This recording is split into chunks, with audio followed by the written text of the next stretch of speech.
Good evening. Good It's because I'm evening. paranoid. I'm going to check. You guys can hear me, right? Yes, we're Yes. on. We're started. Okay, thank you. All right. Good evening and welcome to this first in a series of fiscal year 24 budget hearings hosted by the Boston School Committee and Superintendent Mary Skipper. We'll begin with the Pledge of Allegiance. I'll ask all of my colleagues to unmute and join me.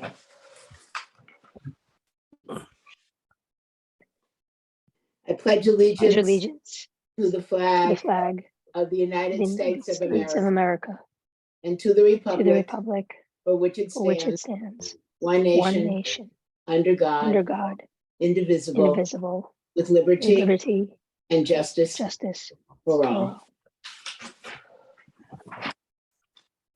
Because this is a remote meeting, I'll ask Ms. Sullivan to please call the roll. Thank you, Chair. Dr. Alkins? Mr. Cadet Hernandez? Ms. Lopera? Present. Mr. Meta? Ms. Blanco Garcia? Present. Mr. Tran?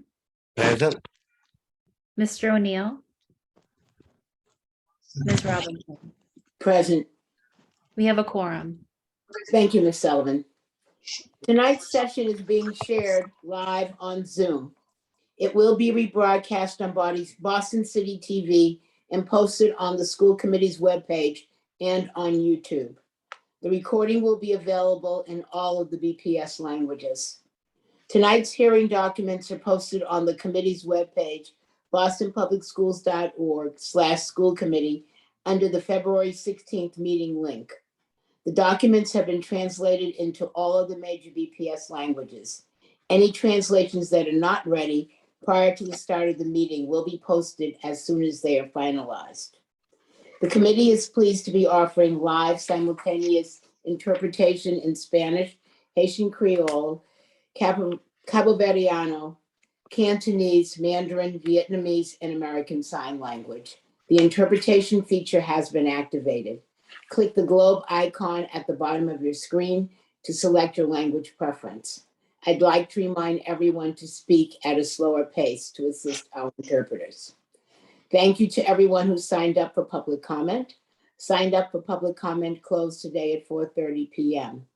Please make sure that you are signed into Zoom under the same name you used to sign up for public comment. You can use the Zoom tools to rename yourself so that committee staff will be able to recognize you when it comes time to call on you. Thank you for your cooperation. On February 1st, Superintendent Skipper presented her preliminary fiscal year 24 budget proposal to the committee. Tonight is an opportunity for the committee and the community to take a deeper dive into the proposal by focusing on school budgets. The committee will take a closer look at the central budget at our March 1st budget hearing. In a moment, we'll invite Chief Financial Officer Nate Cooter and his team to share their presentation. First, I would like to invite the superintendent to give opening remarks. Thank you, Chair, very much. And thank you all for taking the time to join us this evening. Tonight's budget hearing will focus specifically on school budgets. You know, we must ensure that our schools have resources to support our students. When I was a school leader, I would use the budget season as an opportunity to think about what's working and what was not working in my school. I consider what I needed to continue for my students and what could be repurposed for better results. This is exactly the work that we've done with our school leaders over these past 3 months as we prepared for tonight's presentation, and the work we will continue to do over the next few months as we prepare our final budget for your consideration. One of the biggest things that we continue to work with our schools is on assessing and collaborating on how we can build a sustainable budget beyond ESSER, especially those dollars aligned with closing our opportunity and achievement gaps, specifically for our Black and Latinx students, our students with disabilities, multilingual learners. We've begun the process of shifting some things to general fund dollars from ESSER. We also asked our schools to carefully consider at each classroom what made sense to combine while maintaining the required and appropriate class size. When schools were able to reduce the number of classrooms because of empty seats, we did not reduce their budget or hold harmless amounts. Instead, we worked with them to reinvest those savings this year in ways that are aligned with our priority areas.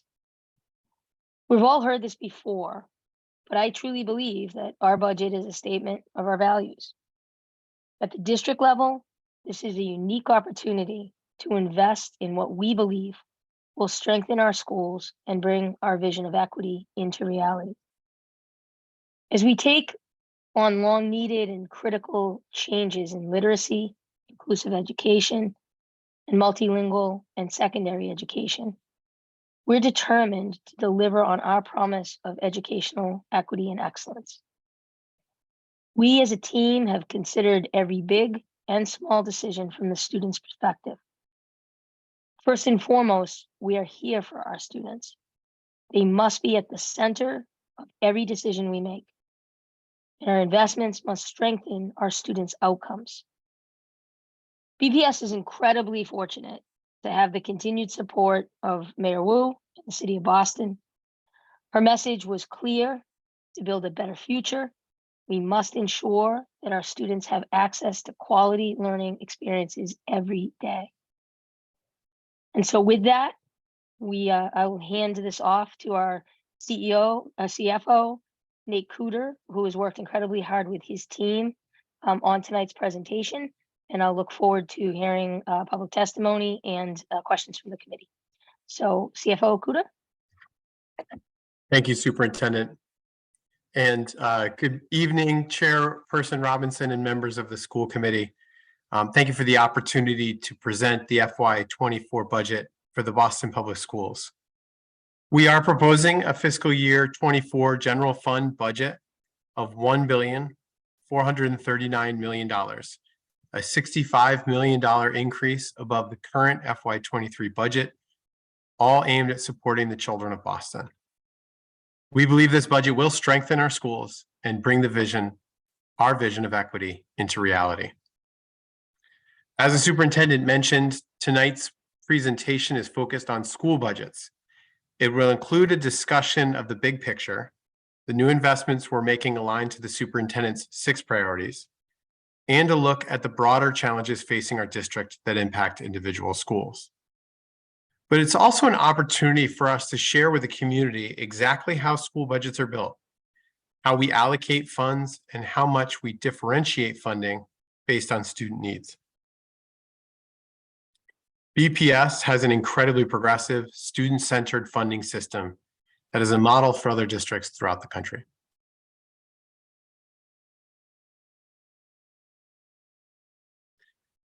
Tonight, we opened the presentation with this quote from the Opportunity and Achievement Gap Policy. It was the starting point for our planning and therefore is a fitting starting point for tonight's presentation. The FY24 budget for the BPS is guided by the belief that every child in every classroom, in every school deserves the same, and for some historically underserved populations, even greater opportunity to learn, grow, and thrive. As we strive to ensure equity of opportunity and enact anti-racist decisions, we're called upon to maintain focus on our values and how those values are demonstrated through our budgets. As we did in the opening presentation on February 1st, throughout tonight's presentation, we'll continue to reference 2 major themes, which the superintendent emphasized throughout our planning process. First is that each of our investments must be designed to close achievement and opportunity gaps for our most marginalized students, including Black and Latinx students, students with disabilities, and our multilingual learners. The second theme is community and family engagement. We must continue to partner with our community to ensure that we are responsive to their experiences and expectations for their students. The changes in our budget from FY23 to this proposal can be broken down into three main categories. The first category is strategic investments. We believe we can achieve success by focusing and investing in 6 key areas: inclusive education strategies, multilingual education, equitable literacy, social work, restorative practices, and mental health, high school and alternative education, family and community engagement. Our strategic investments represent $26 million in new spending. The first 3 priorities, inclusive strategies, multilingual education, and equitable literacy, represent the bulk of these investments. The second budget category is increased costs. This represents the cost increases we incur because of the rising cost providing the same level of service. This year, our major areas of cost growth include collective bargaining, the cost of our recently settled negotiations with unions, transportation, including the increased cost of fuel, bus maintenance, and salaries, facilities, the cost of utilities and maintenance and repairs budget, and finally, special education. In this category, you can see the first shift in how we're using ESSER funding.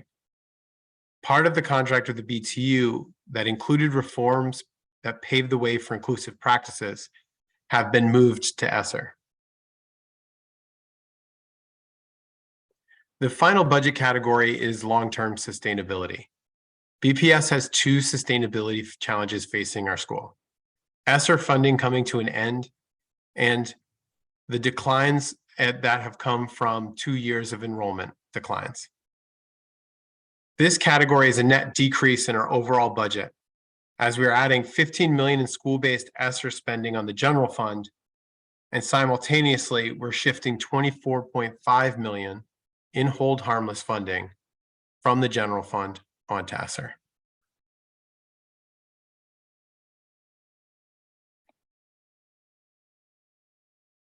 As I mentioned, tonight's presentation is focused on school budgets. With that in mind, we want to share with you some of the details about how schools receive their funding in an equitable and transparent manner. Our basic allocation methodology is weighted student funding, which is the way the majority of funds in BPS are allocated to schools.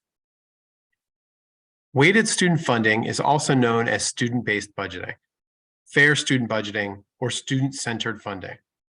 It has become a popular funding model for districts with complex and changing student demographics who seek to allocate resources in an equitable and transparent way. It supports schools in being able to build their budgets to best meet the unique needs of their students. Instead of allocating staff or resources directly to schools, the model allocates dollars that are tied to students. Students get specific weights that are differentiated based on different student characteristics. This means, in the simplest form, that dollars follow the students. The dollar amount per pupil gets multiplied by the number of students we are expecting to attend a particular school, and then is translated into the allocation a school receives in their budget. So rather than starting with services or staffing, we are starting by gaining an understanding of who the students are that we're serving and what their unique needs are, and then funding accordingly. As school enrollment, student needs makeup change, funding levels change correspondingly.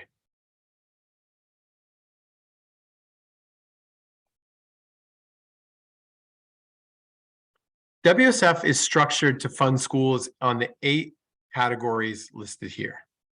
Students at each grade get a basic level per pupil allocation, which you can see in the first row of this table. You will then see that students identified in different categories get allocations that are added on to their initial grade level allocation. Every student in the district starts out with a grade level weight or base funding amount. Weights are then additive, which means that a student with disabilities who is also coming from a low-income household would get their base allocation, the allocation for a student with disabilities, and the allocation given for students facing economic disadvantage. It is important to us that the categories listed here remain reflective of the ways that we want to ensure we are supporting our students and strive to regularly reevaluate and make adjustments to ensure this.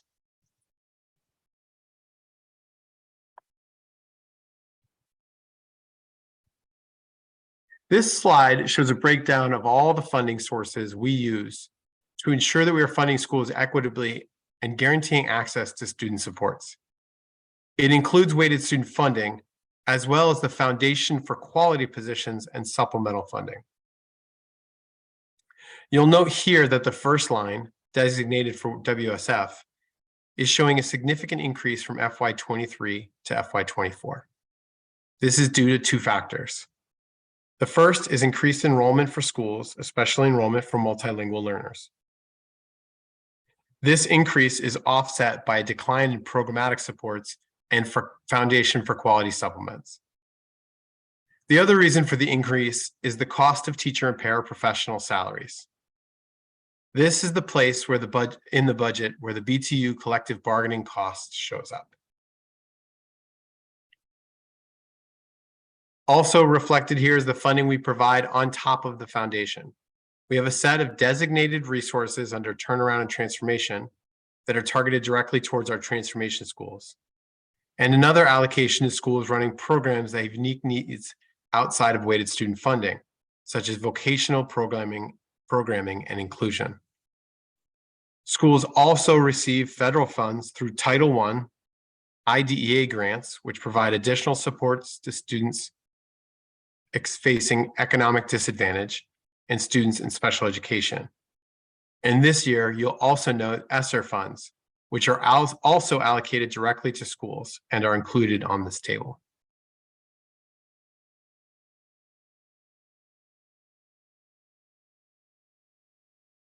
In collaboration with the district team and school leaders, we're building a sustainable budget beyond the end of ESSER that meets the future needs of our students and lays the foundation for us to invest in our priority areas.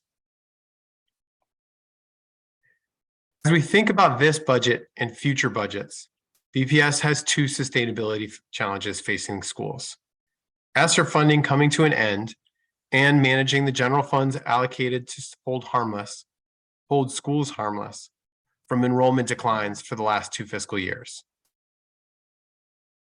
This budget aims not to reduce critical services to schools in the coming year, while also ensuring the school budgets begin to absorb their hold harmless dollars in a strategic way. Our approach for this year, to ensure we can sustain these critical services, included moving critical services currently funded by ESSER onto the general fund, and also shifting hold harmless support from the general fund to ESSER. The next few years will require difficult trade-offs, and we need to build the common understanding of what will truly move the needle for our students. As I mentioned, presenting weighted student funding, enrollment is used as a starting point for our budget planning process, and appropriately so. The first questions we answer in our budget process is how many students we'll serve and what are their needs. Student enrollment is a critical factor in forming our long-term sustainability, and not just because of weighted student funding. Weighted student funding certainly links enrollment more directly to school budgets, but the reality is that it only reveals where enrollment declines require a shift in resources or a change in capacity. This chart shows overall enrollment broken down by grade span. The top line in blue represents enrollment for students in grades K2, kindergarten through 5. As a district, we don't tend to add students as the cohorts move from K2 through 12. So these smaller cohorts in the elementary grade are the primary reason we anticipate future enrollment declines. It's also important to note that this is largely due to broader demographic trends. families having fewer children later in life. We're also seeing these broader demographic trends affecting charter and private school enrollments. For the last 2 years, we've not asked schools to look critically at the number of classrooms in their overall school capacity. This was intentional. We needed to figure out how much of the enrollment declines were temporary and pandemic related. This year, enrollment declined by less than projected, showing that this approach was at least partially warranted. Despite that, we are still anticipating continued enrollment declines in future years. We need to confront our district's changing realities and shift resources in ways that meet student needs and accelerate improvement. This means that we will need to reconsider the number of empty seats in classrooms we have held harmless for the last 2 years and consider how those resources can be used to create equitable learning opportunities for all students. With that, I'll now turn things over to Serena LaRocque, our Director of ESSER School Funding.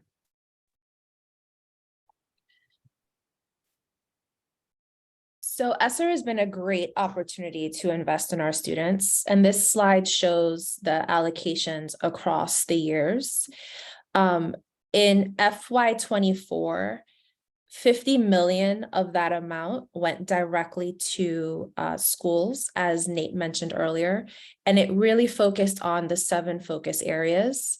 So looking at strengthening instructional core, inclusion, multilingual learning, high quality pathways, equitable access and opportunity, families and community, and then improve school environments.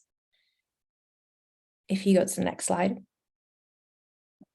So in this final year of ESSER, as mentioned, 50 million of the funds are going directly to schools. So schools developed proposals that are aligned to their quality school plans, basically short their implementation plan that has progress monitoring measures.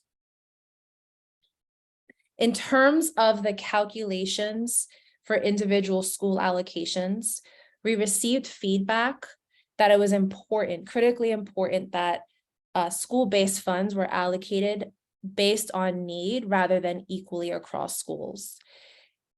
And that's, so basically what that means is we allocated $863.47 for our students with disabilities, our multilingual learners, and low-income students.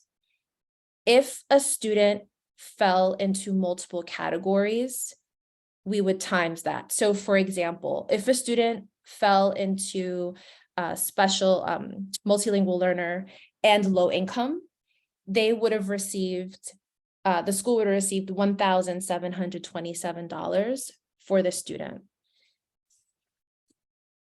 The allocation for FY24 is the same as FY23 for 2 reasons. One, we wanted to sustain programming for schools that saw a decrease in student enrollment. And then 2, we wanted to avoid additional sustainability challenges, avoiding FTE increases for schools who saw enrollment increases. We have at the bottom a link if you're interested to see what each school received from ESSER. It includes allocations from FY22 to FY24.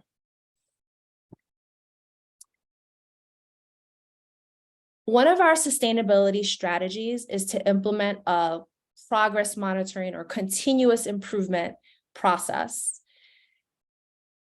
to help us understand which school investments that have been implemented most successfully, so we can prioritize sustaining and potentially scaling across schools the most impactful work after ESSER.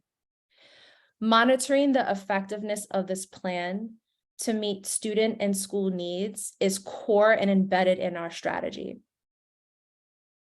For school plan investments, we have asked schools for their proposals each year to understand how they are allocating their funds and how each expense item is tied to their quality school plan, so their goals, their priorities, their progress monitoring indicators. How is it considering their multilingual students, their students with disabilities, low income students? Who did they involve in their school community? And the school's idea or plans of ongoing funding plan. Then, as a part of the regional network and in partnership with their school superintendent and school teams, they reflect on the progress of their quality school plan. So what's worked, what hasn't? How do we know? How are we seeing impacts across various students and subgroups? What resources were helpful in helping with seeing those strengths, what's worked? At the end of the year, we asked schools to also complete an end of year reflection just to understand the impact of resources in their school and to deeper understand which ESSER investments were most helpful. All of these efforts are designed to help us think critically about what needs to be sustained. What can we share with other school leaders so we can all learn from each other? And what can we do as a district to support schools even further? So in the next slides, we're going to highlight 3 schools that are showing growth in 3 of the district's priorities.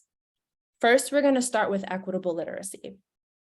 So Cash, for them, they saw improvement in their MAP growth reading scores.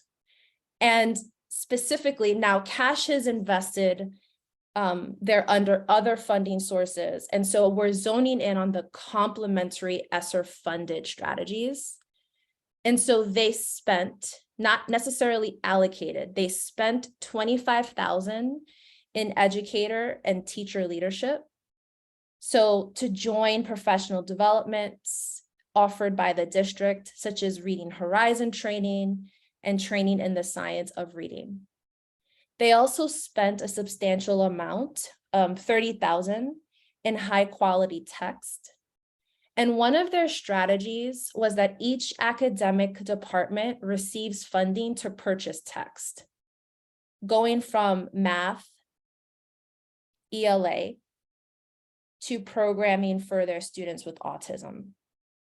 And so these efforts helped them with seeing improvement in their MAP growth. The next one, we're going to zone in on multilingual learners.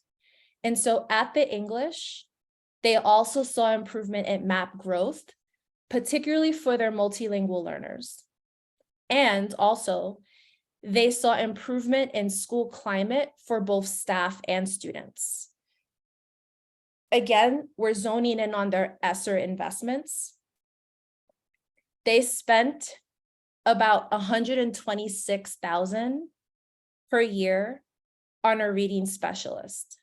And their strategy was to support small group learning and individual instruction to provide more tiered supports for students around literacy.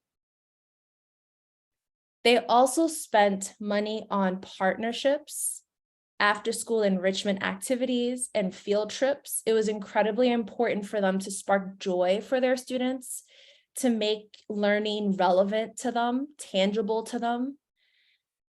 And so this was really critical in helping them see growth. And then also a portion of their partnerships were allocated to counseling support for students. The next, we're gonna zone in on Hernandez and their work around inclusion. So Hernandez saw higher growth in their MAP growth and math for students in grades 5 through 7. And they did compare their progress to the previous years of how much growth they made between not having this investment and having this ESSER investment. And so for them, they spent about $567,000 in FTEs, and that includes the benefits per year. part of their strategy was to focus in on getting some admin support to oversee the MTSS for both for behavior, social emotional support, family engagement, and establish a new system around the community hub model and wraparound support. I also want to mention that this admin support was critical in thinking about scheduling so that students were connected to an adult at every point of the day, from their classes to lunch, right? They had paras that had relationships with them, and this person was really critical in that effort. They also had about 2.8 FTE funded on ESSER for learning specialists, and they worked with 2 grade levels to make it possible so that all students with an IEP receive a push-in service rather than a pull-out service. And again, the scheduling support was critical to be able to do this effectively. They then invested in their paras and teacher leadership. So they did things like peer coaching, support in biliteracy development, etc. And so this was their strategy around inclusion that they've mentioned was helpful to seeing gains in their MAP growth reading and math for students. So these are all important for us to understand, like, what is working at the school level for us to dive in deeper of what we need to sustain. And I'm now going to pass it over to David. Good evening, committee and members of the public. My name is David Bloom. I'm the Deputy Chief Financial Officer here at BPS. Serena was just mentioning, and as Nate discussed earlier, that we have a number of strategic investments currently funded on ESSER that we think are really aligned to our strategic priorities as we move forward as a district. To that end, this year's budget invests $15 million in moving a portion of those strategic investments from ESSER to the general fund. These investments will be in particular focused on our academic priority areas of inclusion, multilingual and multicultural education, and equitable literacy. At the same time, we also know that our hold harmless, which has supported schools with declining enrollment, cannot last forever. As we indicate that, we are going to move some of the positions and non-personnel funded with those hold harmless dollars to ESSER. This shift excludes core compliance positions and those that are tied to our quality guarantee. And I'll go over that a little bit more in the next few slides.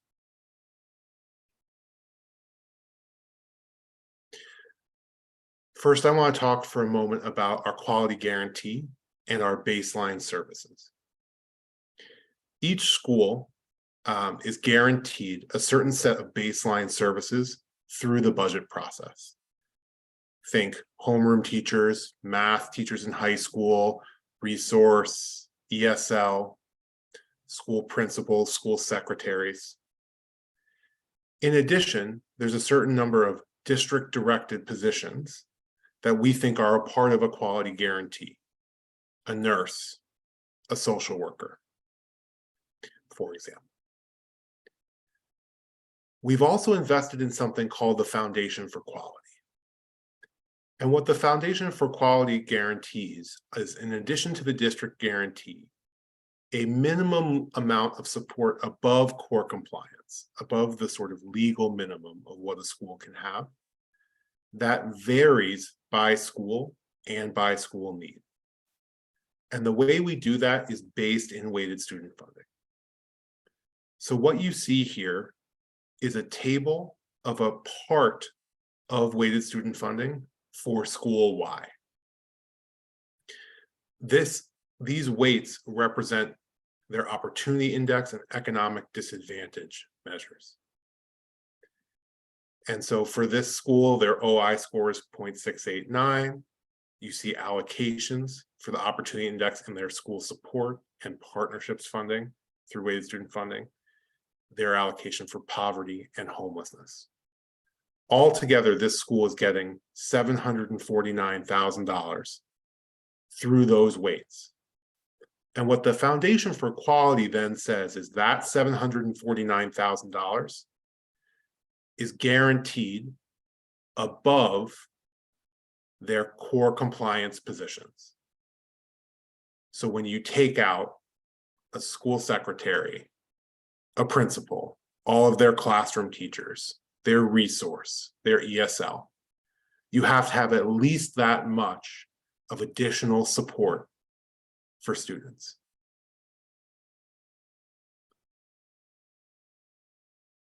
So let's look a little bit more at School Y and what that means. This is the budget for School Y. And I'll walk you through, there's a lot of information on this slide, so I'll take a moment to walk you through it.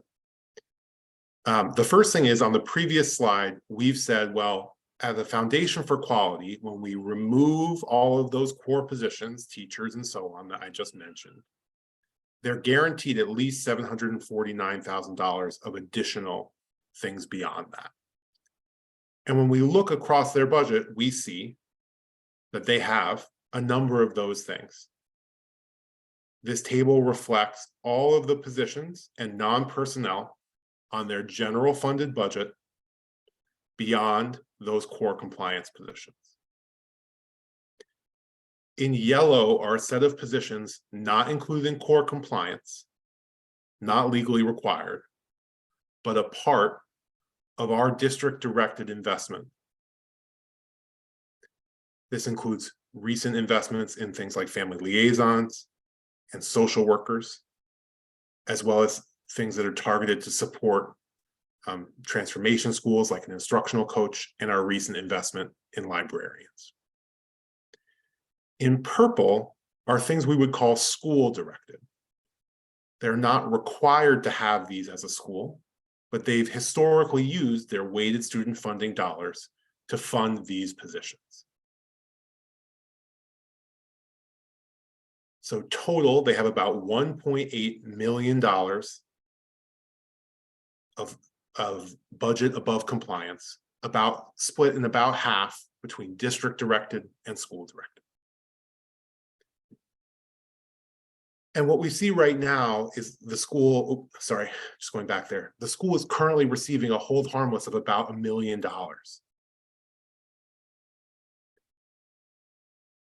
Right? But regardless of that $1 million, we could not cut any more out of their budget, because then we would hit the Foundation for Quality minimum. So they would never be in a position where they are cut down to core compliance. They are guaranteed that Foundation for Quality minimum of $749,000. But the hold harmless is what we're then going to discuss as we talk about what's moving to ESSER.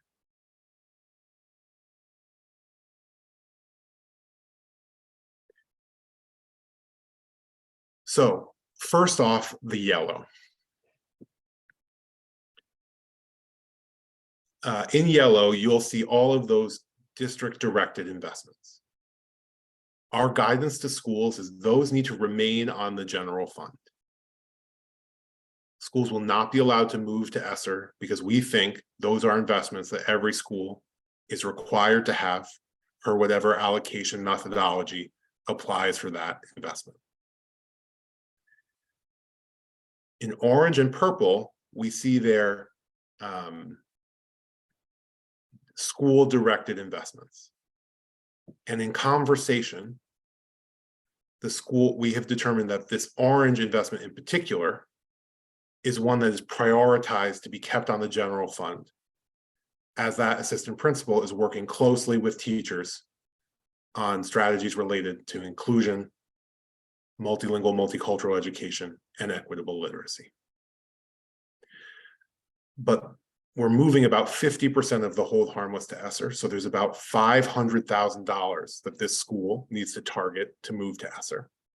And they would be selecting from the items in purple. Each school would then make an individual school based decision with support from the district office and their school superintendent to identify which positions should move to ESSER and which should be prioritized to stay funded on the general fund with their hold harmless dollars.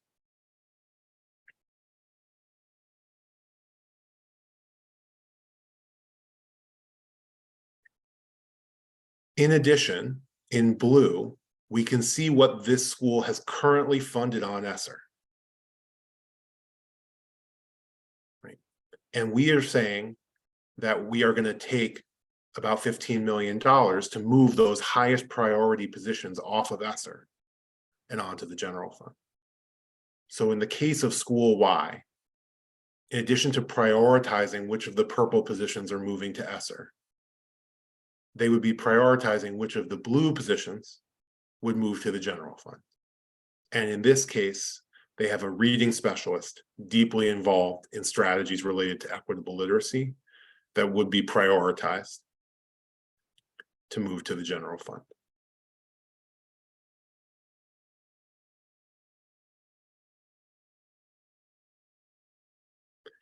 Next, I want to talk a little bit about our commitment to equity and transparency in the FY24 budget process.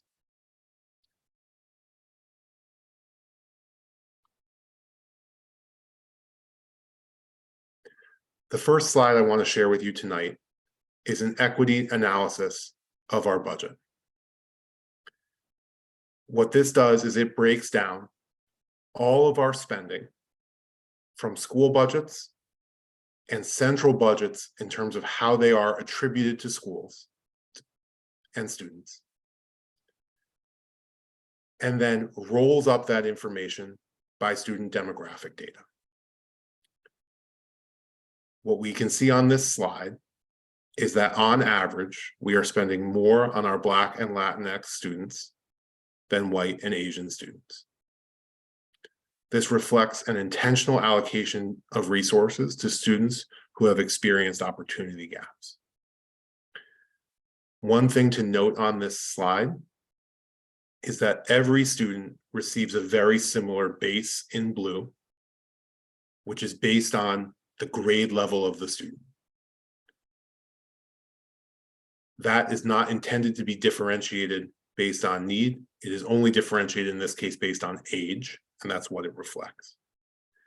And then building on that blue base, each level above that represents a part of the district's strategy of differentiating resources towards the students who need them the most. So you'll see in orange, targeted student needs allocations, and you'll see some differentiation in those allocations. In gray, other school allocations, such as social workers, nurses, and so on.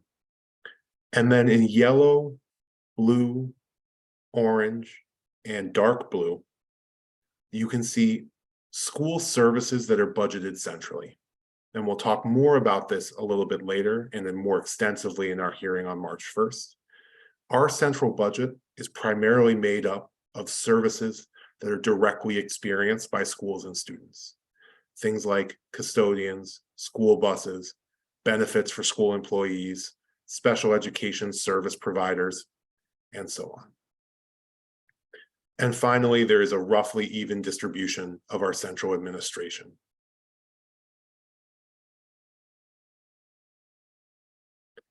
As we look towards our new investments, we can see an individual analysis for each of those and how they are potentially going to impact students. These analyses show how the funds are distributed to schools and then reflect the demographics of those schools back across the population. So in this case, seeing a Latinx student receiving a certain amount of money on this slide does not mean that that Latinx student is necessarily in a SLIFE program, but that they are going to a school that receives this investment. So on average, we can see our investment in social workers for students with limited or interrupted formal education disproportionately is reaching schools that serve multilingual learners and Latinx students. As we think about moving ESSER dollars to the general fund, and as we think back to Serena's point about how we are distributing those funds, you can see that funds are disproportionately going towards students with disabilities, multilingual learners, and low-income students. And those schools also are disproportionately serving our Black and Latinx youth.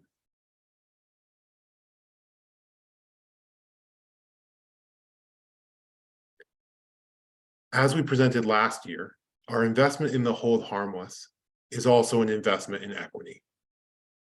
Schools receiving hold harmless dollars are more likely to serve students with disabilities, multilingual learners, low-income youth, and our Black and Latinx students. As a result, when we move dollars from the general fund to ESSER, we see the inverse. Those dollars are more likely to move from schools with students with disabilities, multilingual learners, low-income youth, Black and Latinx students. There is a little bit of a difference between the data on those two slides, as some schools are not able to move all of their dollars due to the Foundation for Quality.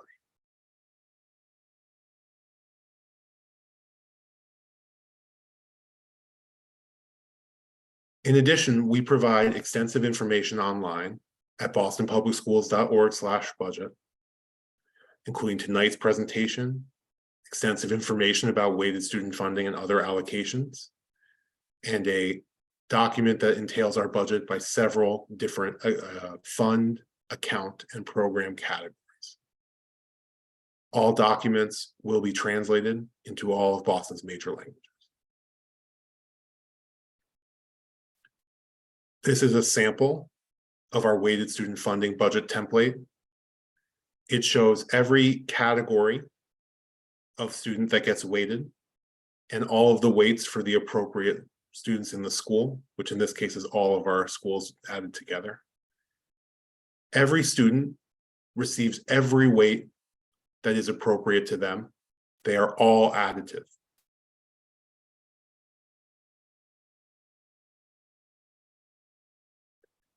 This weighted student funding is the first line in another document, which is on our website, which shows all of the additional allocations as well as weighted student funding that a school may receive.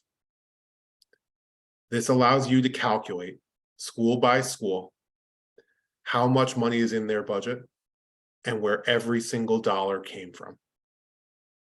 That way, if you have feedback to provide on our school budget process, you can give us feedback on the specific issue you see missing or that you might disagree with.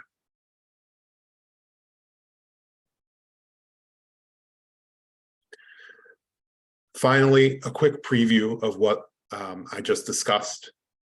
Tonight, we're focusing on the first section of our budget. This is a high-level breakdown, which is school budgets.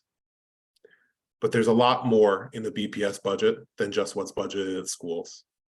As we come back in March, we'll be discussing our central office budget, which includes a large number of school services budgeted centrally, all of our benefits, central administration budget, as well as services for students who are not in BPS, but we do provide services for.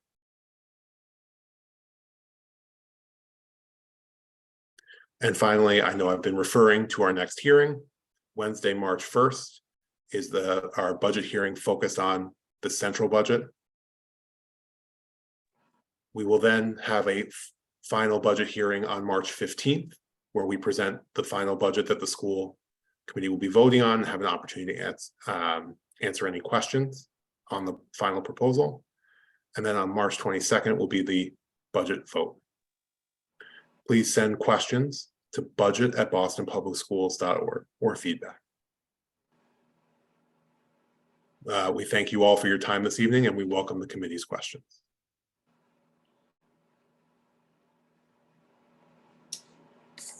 Thank you all for the presentation. Because this is a budget hearing, I want to pause here for public comment, and then we'll come back and open it to questions and comments from the committee. We'll now move on to public comment. Ms. Sullivan? Thank you, Chair. Public comment period is an opportunity for parents, caregivers, students, and other concerned parties to make brief presentations to the school committee on pertinent school issues.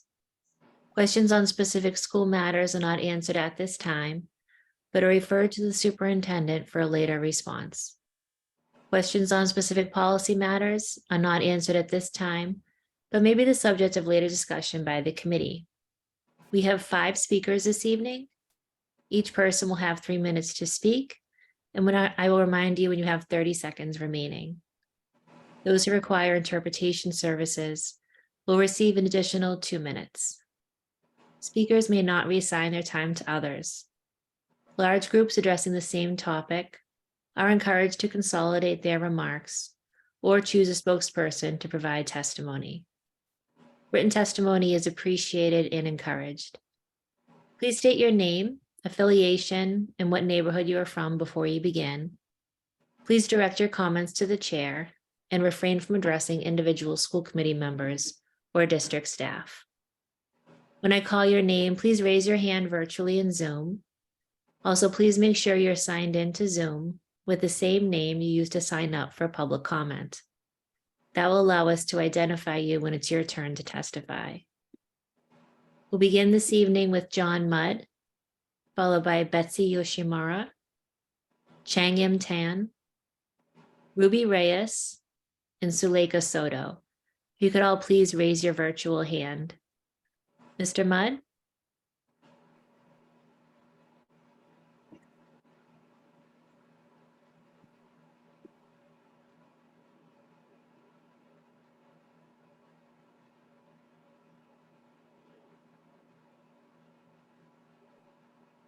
Am I there now? Yes, good evening. Good evening. Okay, thank you for hearing me. I'd like to follow up on my testimony from last night. And as I said, I think I and many of us on the ELL task force are totally in support of the goal and the values presented in the presentation and of the document to the school committee, which says we must continue to support our commitment to expanding native language access by allocating funds to increase bilingual education programming. I think in the problem that I have and others is, where do we see that commitment to access to native language in the budget itself, in the detail? So it would help us to know, how does the budget proposal support this policy of expanding access to native language for multilingual learners and multilingual learners with disabilities in the schools? And I would say, in related questions, what guidance was given to the schools in this expansion of access to native language in the development of their school budgets for multilingual learners and multilingual learners with disabilities? And how was this handled in the probable org meetings? And particularly, why is BPS proposing to add 38 ESL teachers? ESL teachers, in our understanding, are usually to support English learners in general education. Is BPS projecting an increase in the enrollment of multilingual learners at ELD levels 1 to 3s, that's those who can't do academic English, into general education with ESL support? And what specifically is in the 6.3 million targeted investment for multilingual education, and how will it increase access to native language? And finally, what specifically is in the 9.7 million targeted investment for special education, and how will that increase access to native language for multilingual learners with disabilities?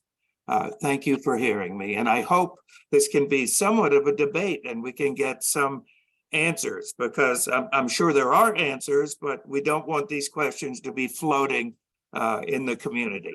Thank you very much again. Thank you. Our next speaker is Betsy Yoshimura.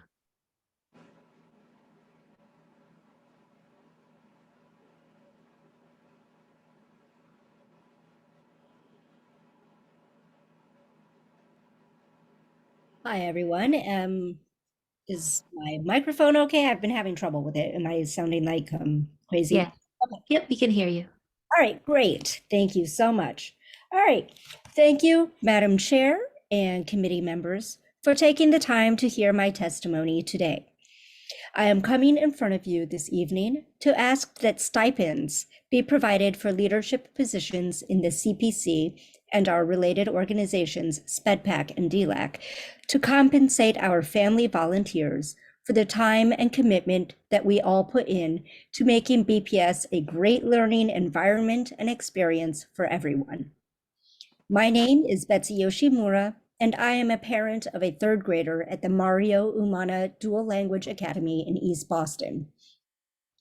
I have been involved in the family and school site councils at both the East Boston Early Childhood Center and at the Umana ever since my daughter entered the BPS system in 2017. Since then, my involvement has increased to include, among a myriad other things, positions on the Umana Community Hub Advisory Team and the Friends of the Umana Nonprofit Board, and I am now also serving as the Communications Co-Chair on the CPC. Between the different committees on which I serve and the many BPS-affiliated meetings that I attend regularly, I would estimate that I spend no less than 15 to 20 hours a month on BPS parent engagement work. I am not alone in the time that I put into this very important work. My colleagues on our leadership teams are just as dedicated, if not more so. It is wonderful, exhausting, at times frustrating, but always fulfilling work.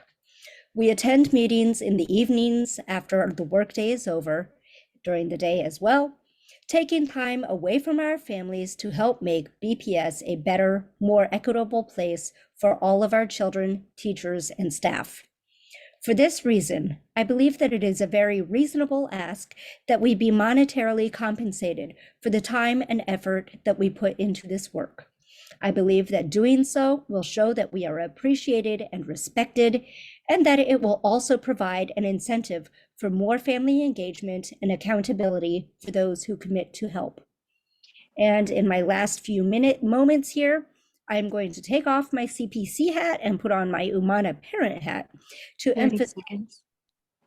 how important I and all our families feel that it is for there to be a paraprofessional in every classroom of our dual language school, which will allow us to really fully commit to our pedagogy and curriculum. I'm extremely appreciative at how readily the district has worked with our administration to provide a budget that goes above and beyond what was initially proposed. And I also reiterate that I believe that all our students would benefit from the extra support that paras provide in each of our dual language classrooms. Thank you again for your time and attention this evening. Thank you. Our next speaker is Chang M. Tan.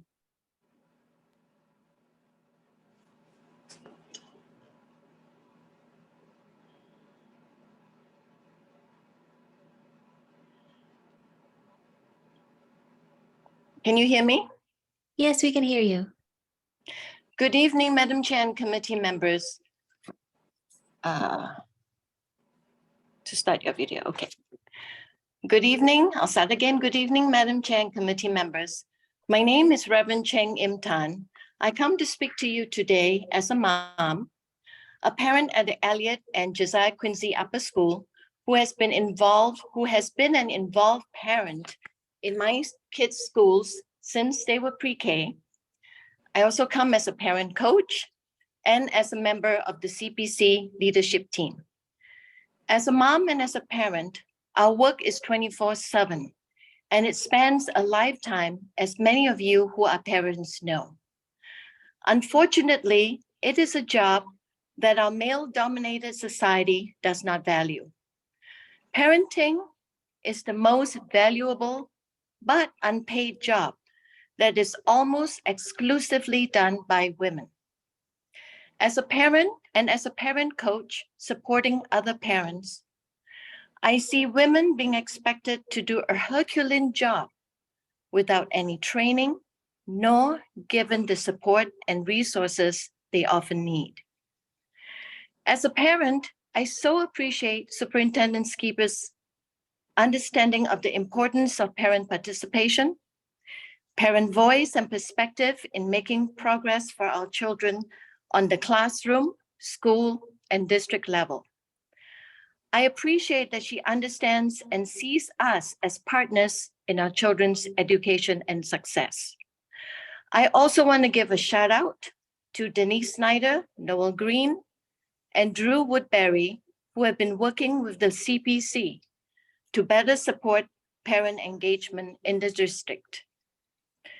So in addition to the never ceasing and always demanding work of parenting, many of us participate in various ways in BPS to share our skills, our experience, provide our feedback, suggestions, and recommendations, and partner with BPS to make things go better for all the children of Boston.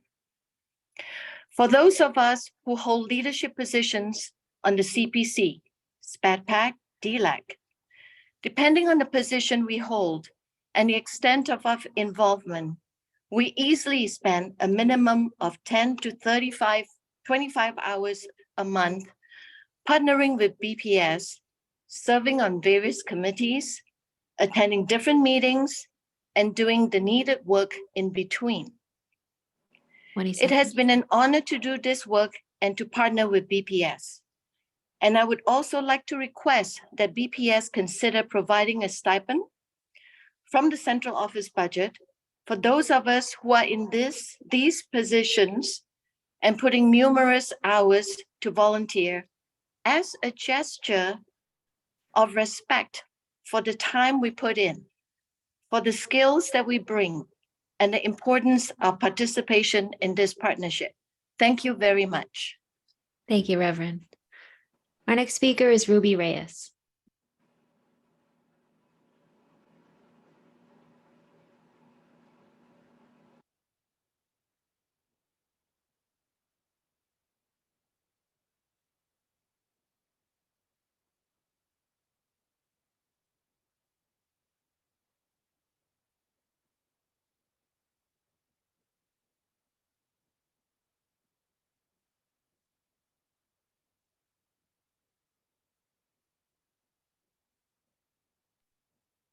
Is Ruby with us?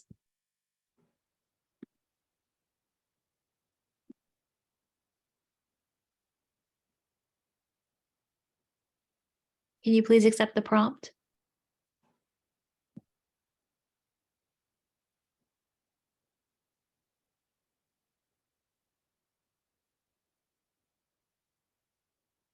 Okay, let's come back to Ruby and we'll try Suleika Soto.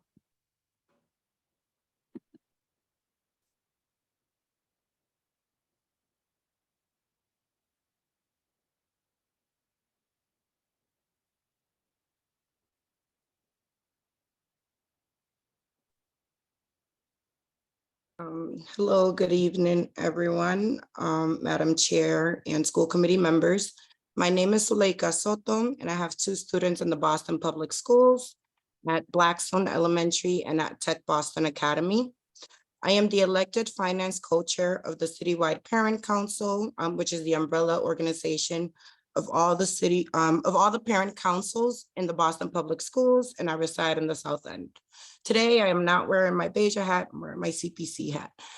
I would first like to start by thanking the family and community engagement team, especially Denise Snyder, Noel Green, and Dre Woodbury for all the work they do with CPC.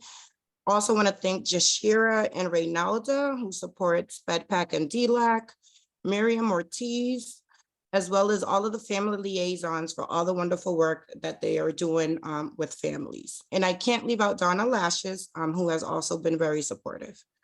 We look forward to continuing the work around FEST, or the Family Engagement Strategy Team, that was formed to support relationship building amongst the three groups, the three citywide groups. And together we will work to provide deliverables of a list that, from a parent perspective, represents indicators of high quality family engagement at the classroom, school, and central office level. Research shows that children perform better when parents are engaged in education, both at home and at school. Parents that are and have time to volunteer and get involved provide support to students, teachers, educators, and administrators in many ways. We as parents who volunteer at the school and district levels are experts that care about improving our schools. We provide our skills, our time, our lived experience and knowledge for the benefit of not only our child, but all of the students in Boston Public Schools. Aside from the time we volunteer at the school level, as parent leaders of district-wide councils, we should be compensated and given a stipend for the 10 to 25 hours that we volunteer per month.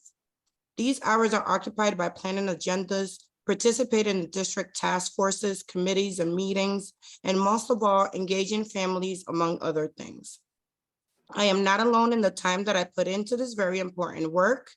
My colleagues on our leadership teams in CPC, SPEDPAC, and DLAC are just as dedicated, if not more so. It is wonderful, exhausting at times, frustrating, but always fulfilling work. We attend meetings during workday and in the evenings after the regular workday is over, taking time away from our families to help make BPS a better, more equitable place for all of our children, teachers, and staff. For this reason, I believe that it's very reasonable ask that we be monetarily compensated for the time and effort that we put into this work.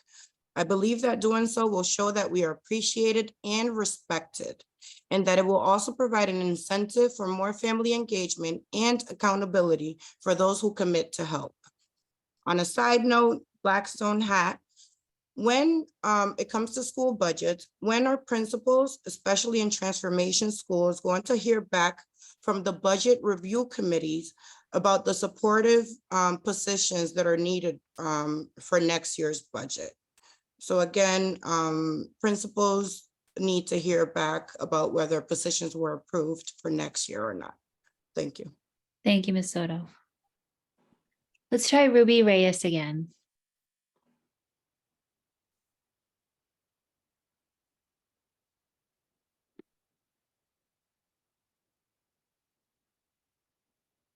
Ruby's no longer signed into the meeting. So Chair, that will conclude our speakers for public comment. Thank you, Ms. Sullivan. And I want to thank everyone who spoke tonight. Your input is critical as we consider the superintendent's budget recommendations for the next school fiscal year. Now I'd like to open it up to questions from the committee.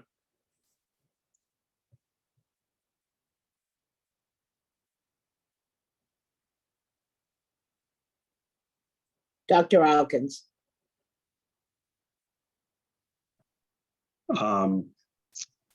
First, I want to extend gratitude to everyone who put this presentation together. I definitely appreciated the individualized examples and case studies of schools to really give a sense of particularly the transition and what it looks like sort of moving particularly things out of that ESSER fund and thinking about the general fund in our sustainability. So I particularly appreciate that.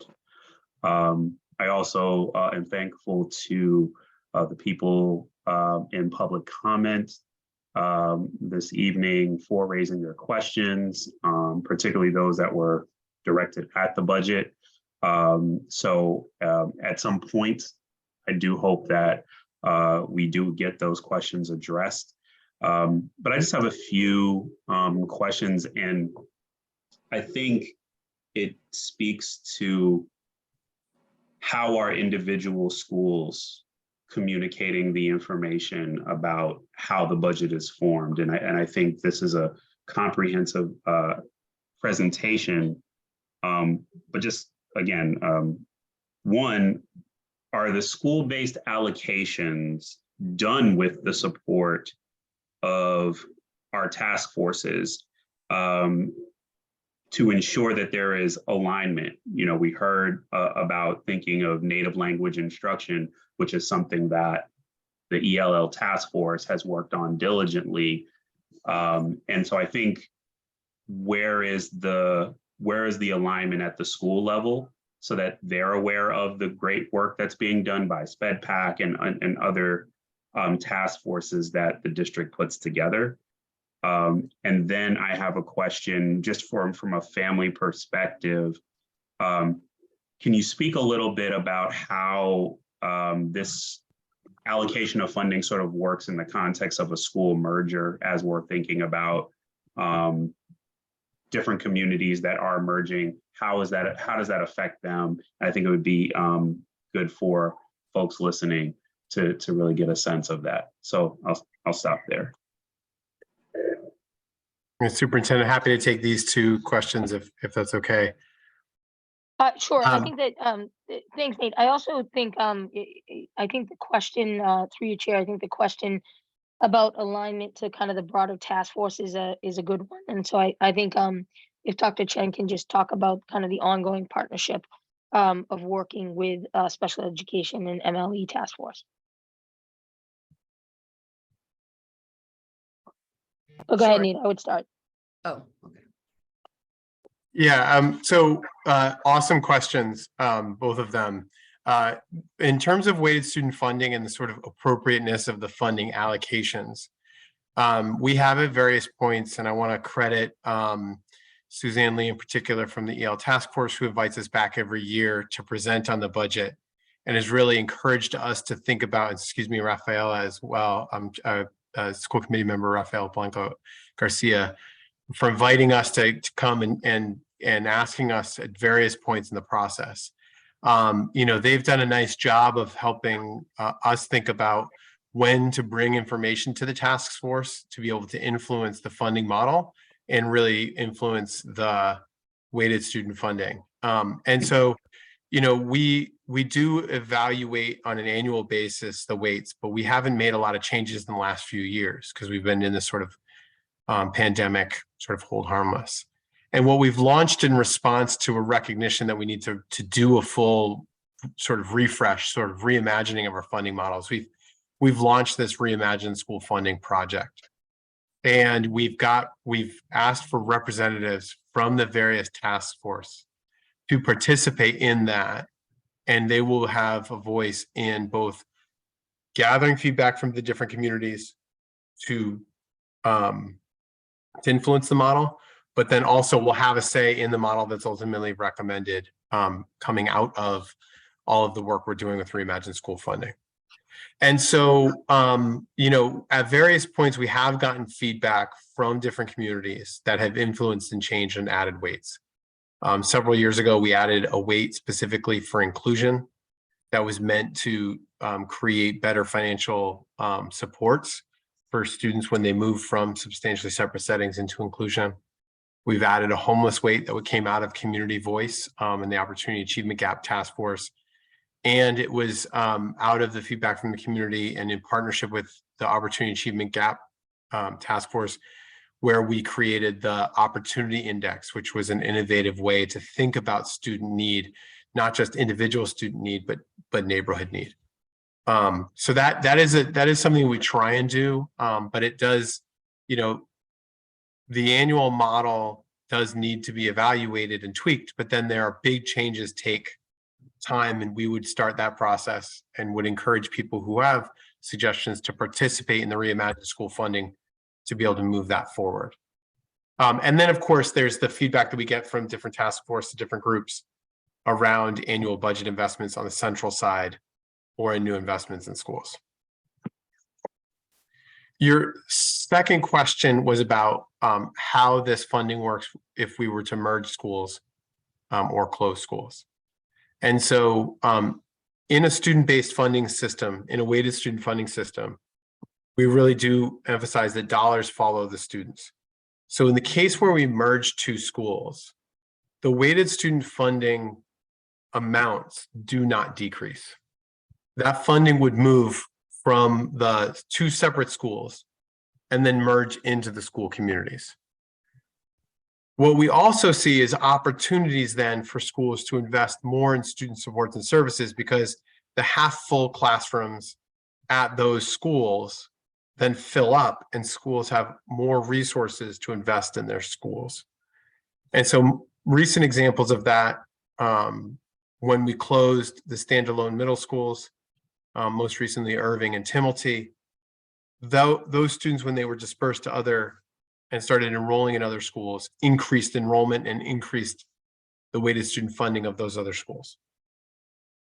There's also a lot of non-weighted student funding positions that we can reallocate and think about how to support. We can either reinvest social workers in those schools or in other schools that have needs. You can reinvest administrative staff. Those are opportunities for us to take single administrative buildings and give them a more robust administration team. And then finally, it's how you unlock the hold harmless dollars. So how do you take those dollars that are currently held harmless when you merge a school together and sort of close the half-full classrooms and merge them together? You free up those resources for us to make other strategic investments or other investments in school supports. And so when we start talking about opportunities to reconfigure or to merge, we would not be looking to do that as a cost-saving measure, but to really reinvest in things that we want to do aligned to the superintendent's vision for schools. I realize that was a long answer to two very, very good questions. So I hope I answered them well, or happy to answer follow-up. No, yeah, just, I know my time's just circling back to the first question. I guess what I'm interested to know is if at an individual school level, so if we're just taking the example of native language instruction or building more supports for that, right? Are individual schools knowledgeable that the task forces have been doing work on this and that they're actually utilizing that in their planning, in their requests for either new positions around equitable literacy supports in that domain? But so I'm talking about the alignment that at the individual school level exists as they're making their asks or as they're designing new positions or new programming.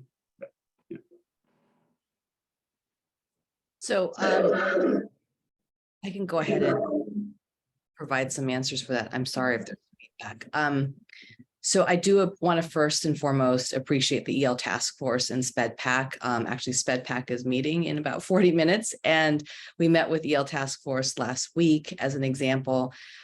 Just very dedicated and committed parent leaders and community leaders who help us think through these things. Regarding since the focus of this is school-based budgeting, I think there was a question also about like to what degree does what happens during the probable org process.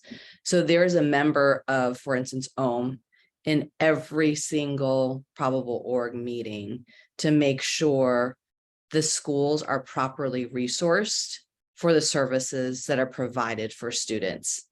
And there are also meetings that happen prior to that official probable org. And I will say that I participated in a number of pre-probable org meetings with largely our schools with bilingual programming to really talk through, and I have to really give our school leaders a shout out. They are very clear about the things that they want to do, and they are aligned to our own strategic plan rollout. And they come ready to really kind of, they come with a defense almost, right? Here's what I need.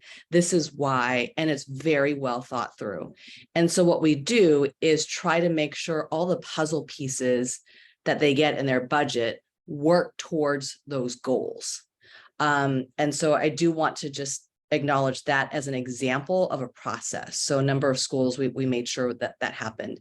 I also want to say that there's more to come around budget when we get into the central office budgets at the next go around, particularly as we are expanding and starting new programs. That kind of funding tends to start in a central sort of like seed funding, if you will, that helps schools plan for that expansion and isn't necessarily part of their weighted student funding because they don't yet have the programs. So when we go to that, I don't want to sort of,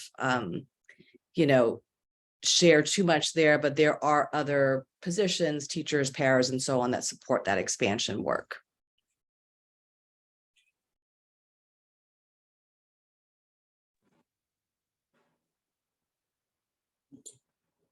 Ms. LaPera?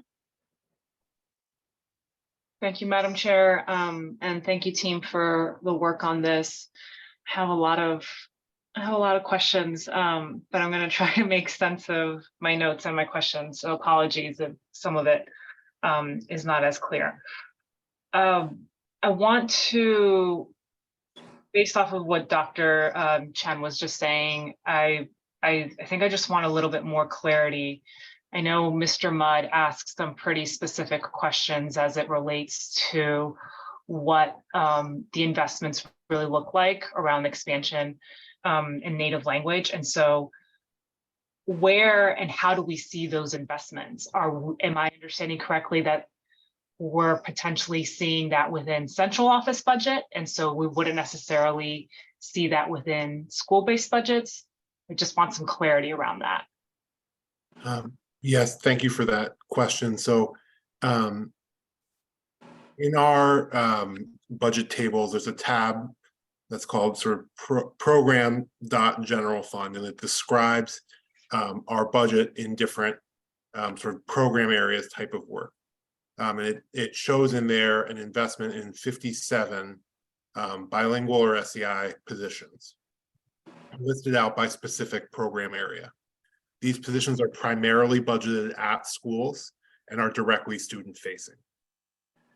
There are sort of two main types of positions in there. There are positions in sort of dual language or SEI or SLIFE program positions. And then there are also positions for ESL.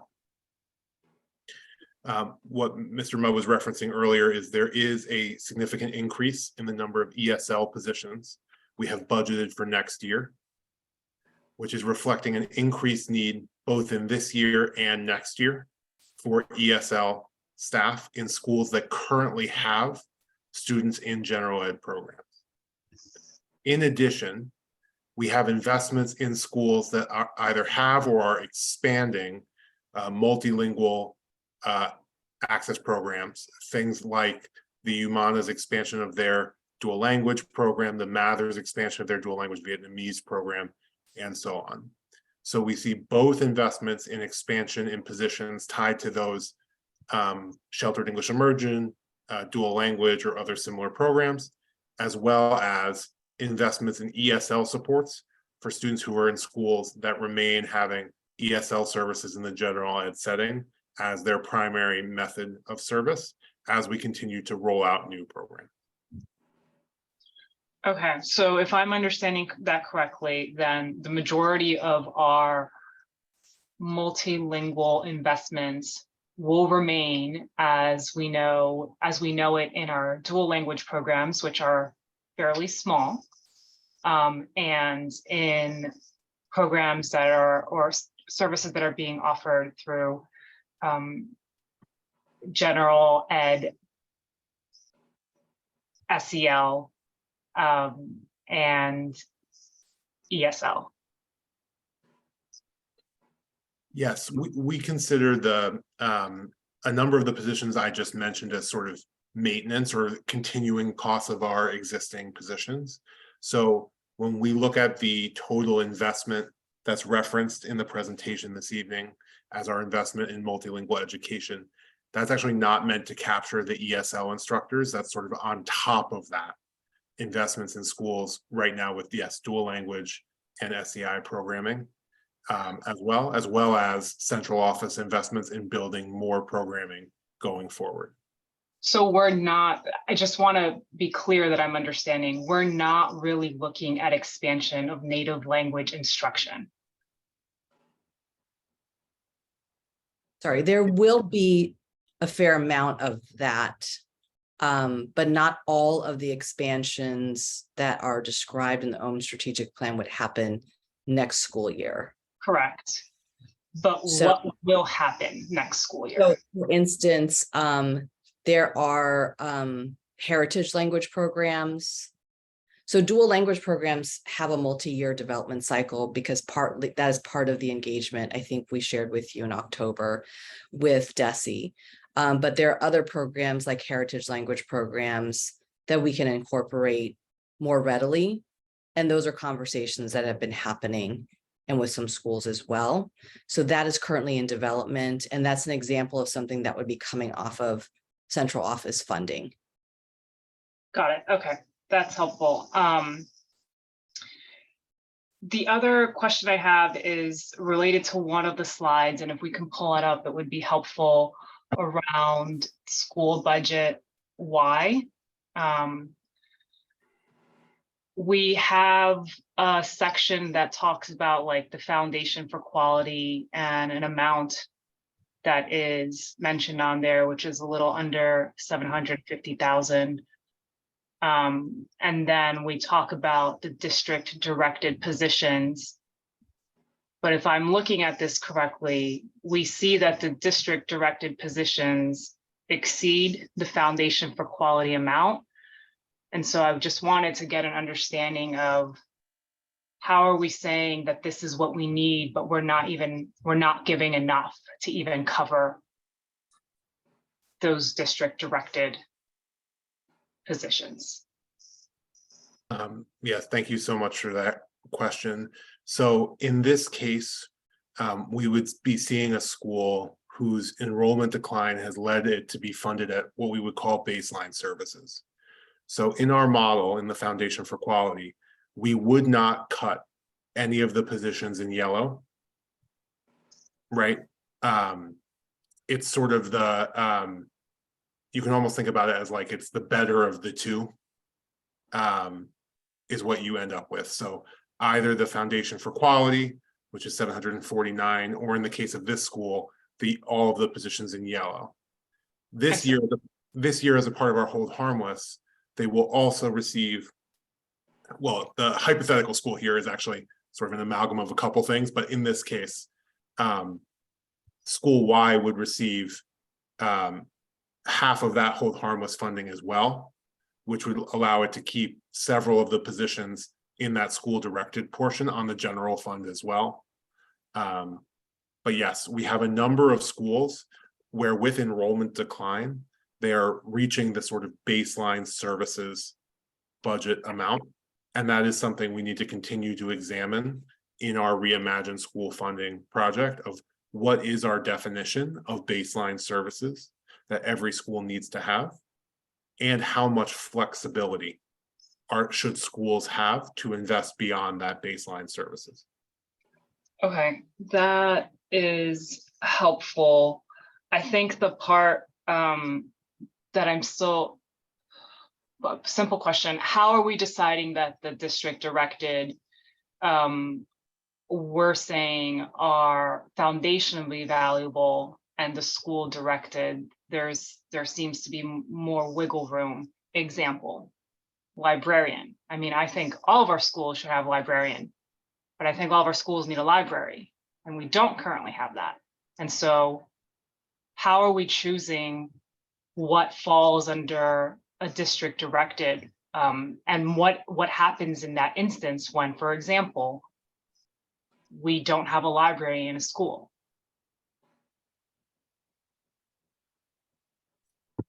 Yeah, I can take that. I think the question about sort of, I heard your first question around district directed versus the sort of school directed prioritization has to do with us setting sort of our vision for what our Foundation for Quality is, and a definition of what we think every school needs to have.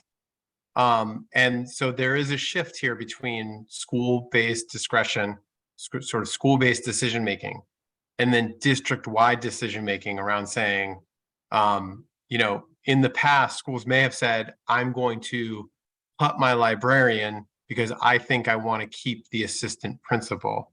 And that fits better into what my vision is for my school. We've, in the last few years, sort of started to define this Foundation for Quality as the sort of new definition. And David keeps referencing the Reimagine School funding project because that's our opportunity as a district to sort of give feedback and have a set sort of decision-making criteria for saying, these are the things that are foundational. If you can only afford those with your current enrollment, that's all that's in your budget. The discretion comes when your school is more full or has sort of more students in it. And I apologize, I've forgotten now the second part of your question around. Well, we're saying that foundationally, we are thinking of family liaison, instructional coach, librarian partnerships, and social workers. But in instances where our schools don't even have the facilities or spaces to engage with some of these, or the resources, maybe it's an empty library, right? Like, where are the books? How are we reconciling that? Yeah, great question. I think the first part is, so as we've done the library rollout, that comes with an investment in new collections and new resources that go with the library facility. I also think that we have an obligation to provide students with access to text, culturally affirming grade level text in every school. And the librarian can be a valuable resource even if there's not a physical library, as a supplemental resource to help schools access texts, find resources online, find resources using public libraries that may be adjacent to the school. So we need to find ways to provide that resource to students, regardless of whether they have a physical room, because I think as part of the construction that needs to be done, the Green New Deal that needs to be done,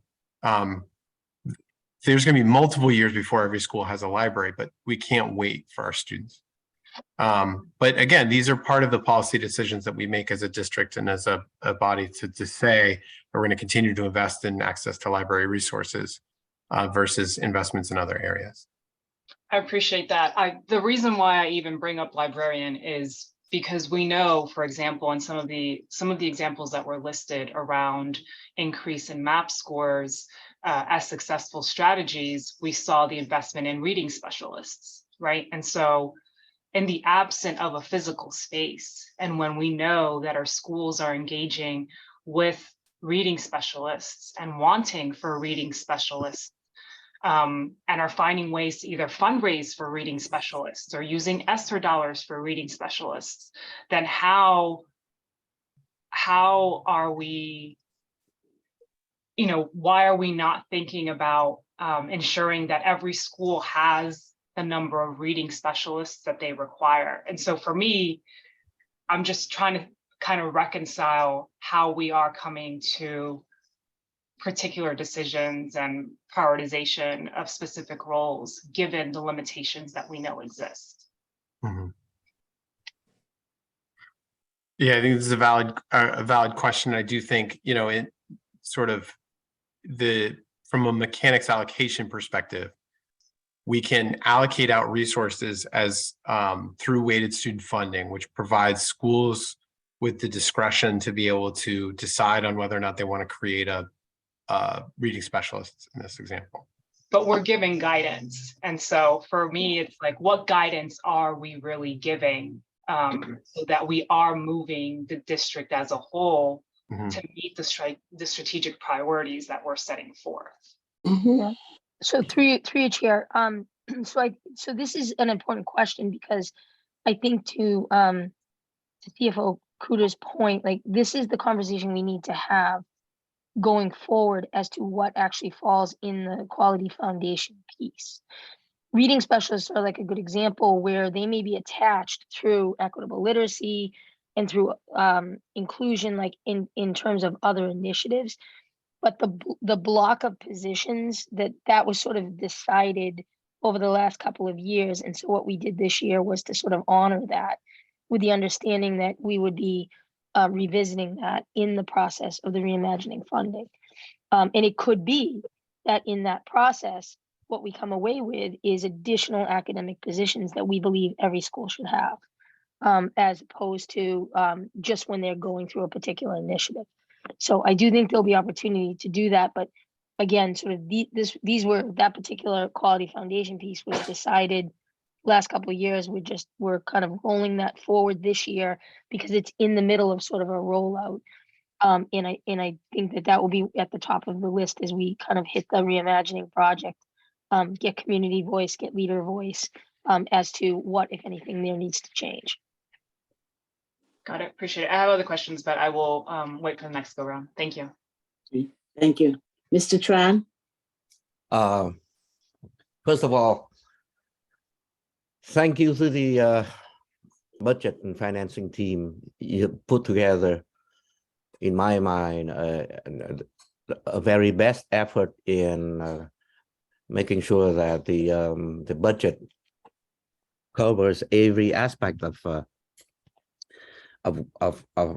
all of our concerns. I understand some members, as well as some community members, may have certain concerns regarding different line items and issues that are affected, that would affect students of different category, let's say. Well, in a better world, well, you know, we would have the kind of budget that would cover every needs of every school and every, you know, every demand from parents, from teachers, and all that. I understand that, and I know you're trying to do your best. I'm just wondering out loud regarding the sustainability piece that you put together, the moving away from the shift from the hold harmless, that would affect certain you know, a partial amount from the general funding. I do also understand that school-based budget is very much contingent upon the number of students, the type of student services that they provide, but it is also contingent upon the location of the school, the concentration of students in that area, school choice, parent choice, transportation, and all that. I'm thinking out loud. The sustainability, the sustainability piece that you put out there, those include federal contribution, state contribution, city tax dollars, all that. Some, but very limited, private contribution. Are there any best practices that you could look to somehow to increase private foundation contribution, so that it would make these, you know, it would help out on the sustainability in general, given that you know, when I put together a budget, my focus is always on the sustainability. My important focus would always be on the sustainability piece of that contract, of that budget. And I gather you guys are doing the same. But at the moment, given all the fixed dollars that you get, including the increase annually, whatever, from fixed entities, are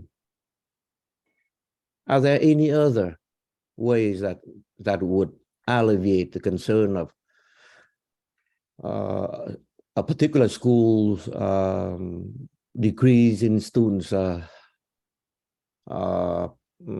enrollment in with all the parents liaisons, district liaisons, outreach programs? I understand all that, but you know, is there any other innovative or well thought ways of ensuring that sustainability is more than what I see so far. That's my question. So through you, Tran, through you, Chair. So, Mr. Tran, I think this is actually a super interesting question because we actually had we're part of the By All Means initiative with Harvard in forming the Children's Cabinet at the city side, and what we have seen in best practice in this area is where there's a way to galvanize and actually match need of schools with resources that are in the community. And so the hub model or the community schools model that we're in the process of building out under Dr. Chen and her leadership, but in companionship with the work that Dr. Tavares is doing on the family and community side. The idea of the hub or the community school is that it's the nucleus as a school of resource.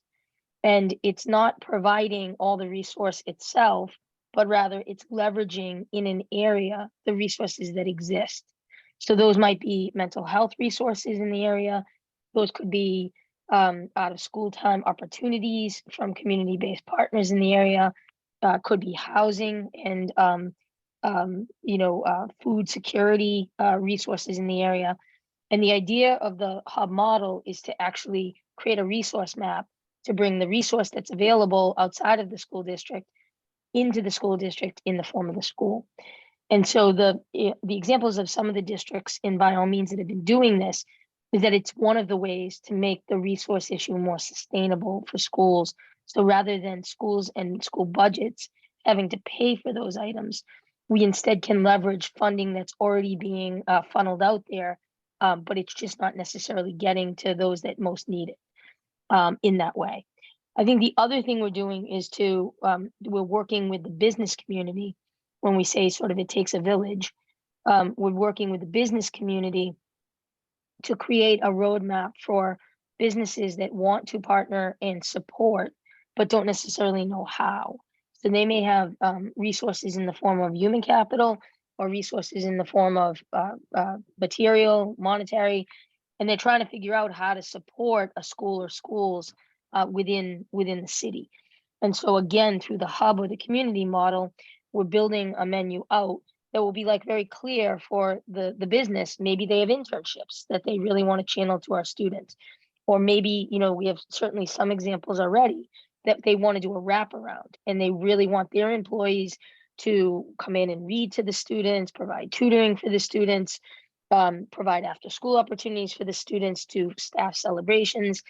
We have examples right now kind of on the continuum, but there isn't a clean process other than sometimes you have a really entrepreneurial leader who goes out and seeks that level of partnership.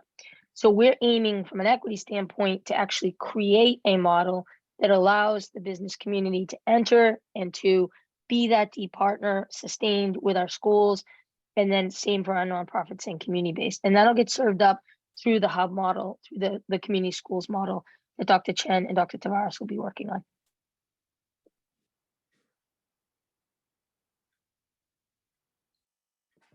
Okay.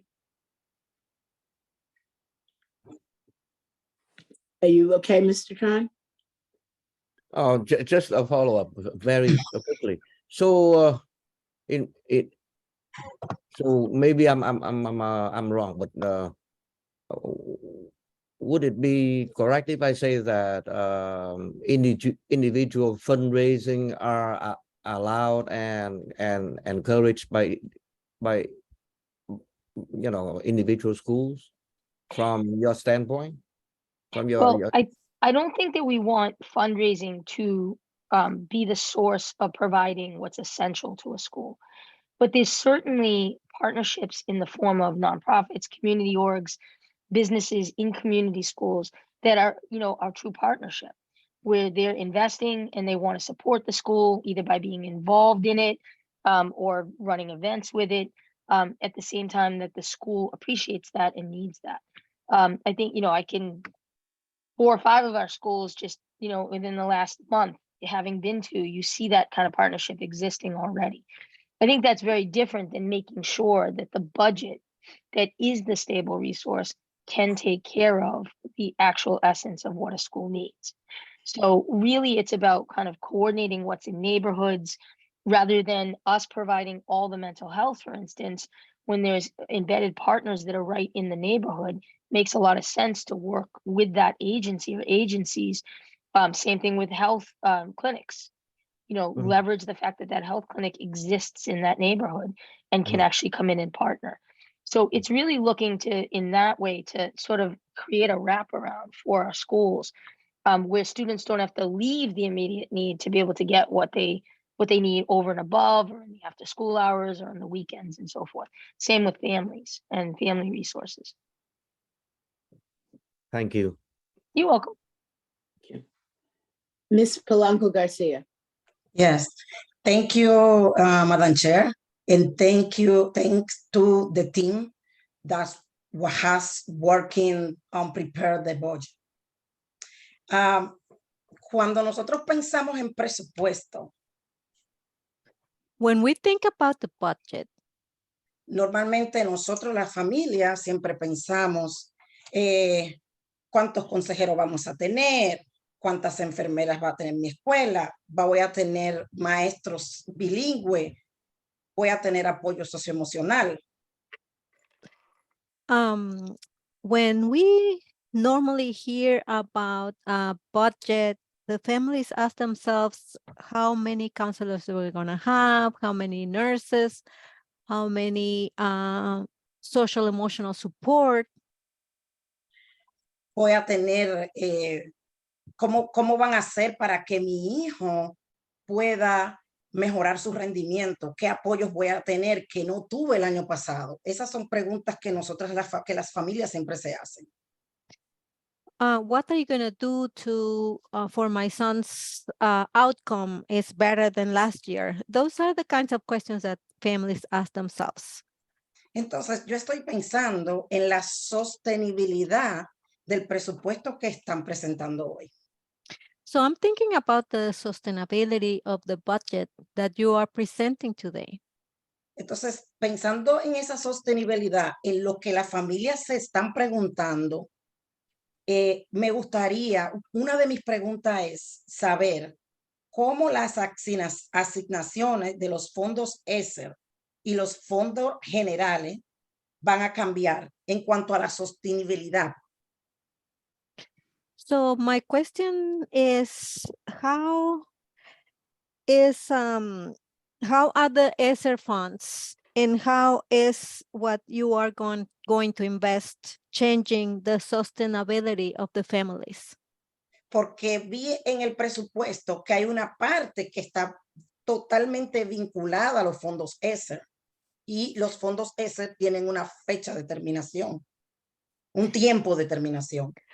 Because I saw in the budget that there's a whole part vinculated to the ESSER funds and those have an expiration date. Entonces, esa es mi primera pregunta. ¿Cómo van a hacer esto para la sostenibilidad del budget, del presupuesto? So my first question is, how are you going to do this in terms of sustainability in the budget?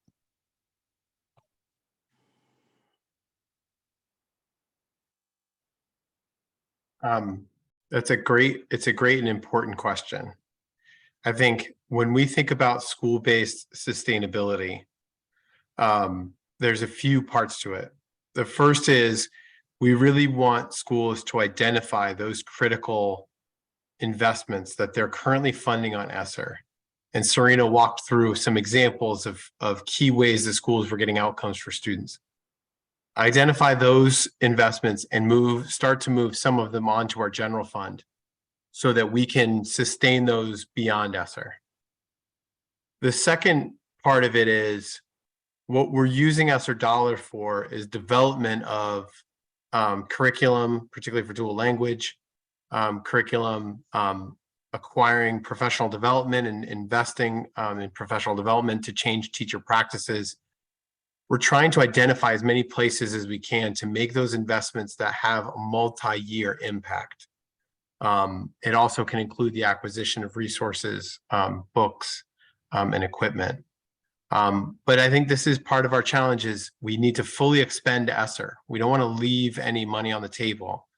We need to invest in those academic areas where we need to have recovery from the pandemic. And at the same time, we need to start to prepare for that fiscal cliff when ESSER ends at the end of FY24. So we're trying to balance those things in some of our strategies.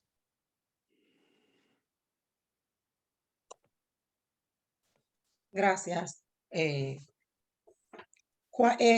Cuando hemos estado hablando, y agradezco mucho la visita de que ustedes han venido a nuestras reuniones del IL Task Force, ha habido mucha preocupación de los padres.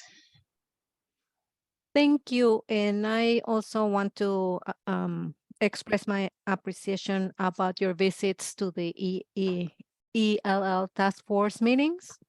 And I want to share the concern of the parents. Porque la ley LUC está desde 1900, desde el 2017 por implementarse. Because the Look Act was supposed to be implemented since 2017.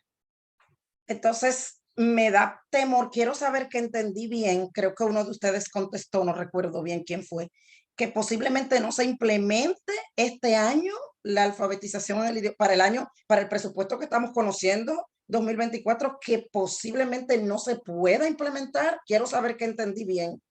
Entonces quisiera que me digan, ¿vamos a empezar la implementación o no? So my fear is, but I don't know if I understood correctly, that you mentioned that it's not going to be implemented this year. So I just want to make sure if I understood correctly.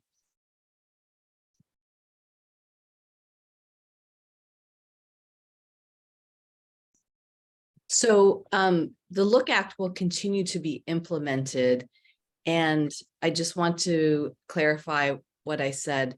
There will be some programs that will be expanded, but not necessarily all the programs that we would like to see. For instance, dual language programs, to start one will take a multi-year process.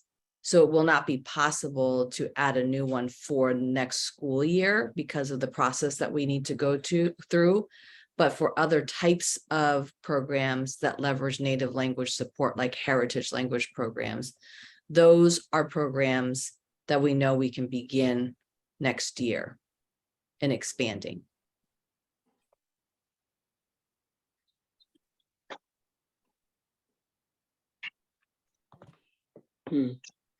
Thank you. I have more question. My time is off now. You'll come back. Yeah, I come back. Okay. Ms. LaPera.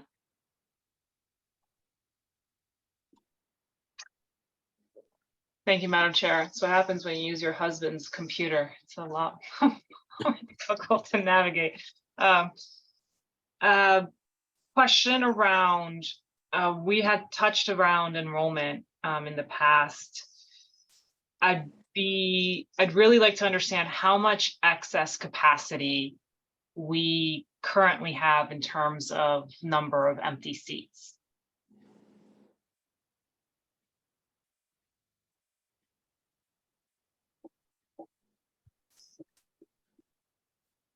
That's a great question. I don't have that immediate number for you now, but maybe if you have multiple questions, let me pull up my notes and see if I can find that number for you.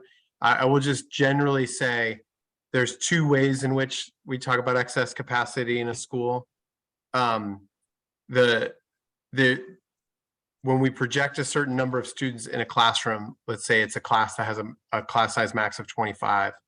If they're projected for 22 students, we think of that 3 extra seats, which are built capacity because you have a teacher that can serve up to 25 students. That's extra capacity. And then there's the sort of emptier classrooms because you have a classroom in a building that doesn't have a teacher. That's not funded capacity, but it's potential excess capacity in a school building. Any numbers that we provide would be about the extra capacity that we have between what we've built sort of and funded in staffing versus the number of students we anticipate enrolling. We don't have good estimates for excess capacity in terms of empty sort of truly empty classrooms because of the complexity that comes around how you decide to use those classrooms. Yeah, no, I'm thinking more around the funding and staffing. My follow-up for that is knowing, I'd like to understand what our handle is on the amount of hold harmless and soft landings that we're projected to invest in, both including ESSER as well as just the general fund.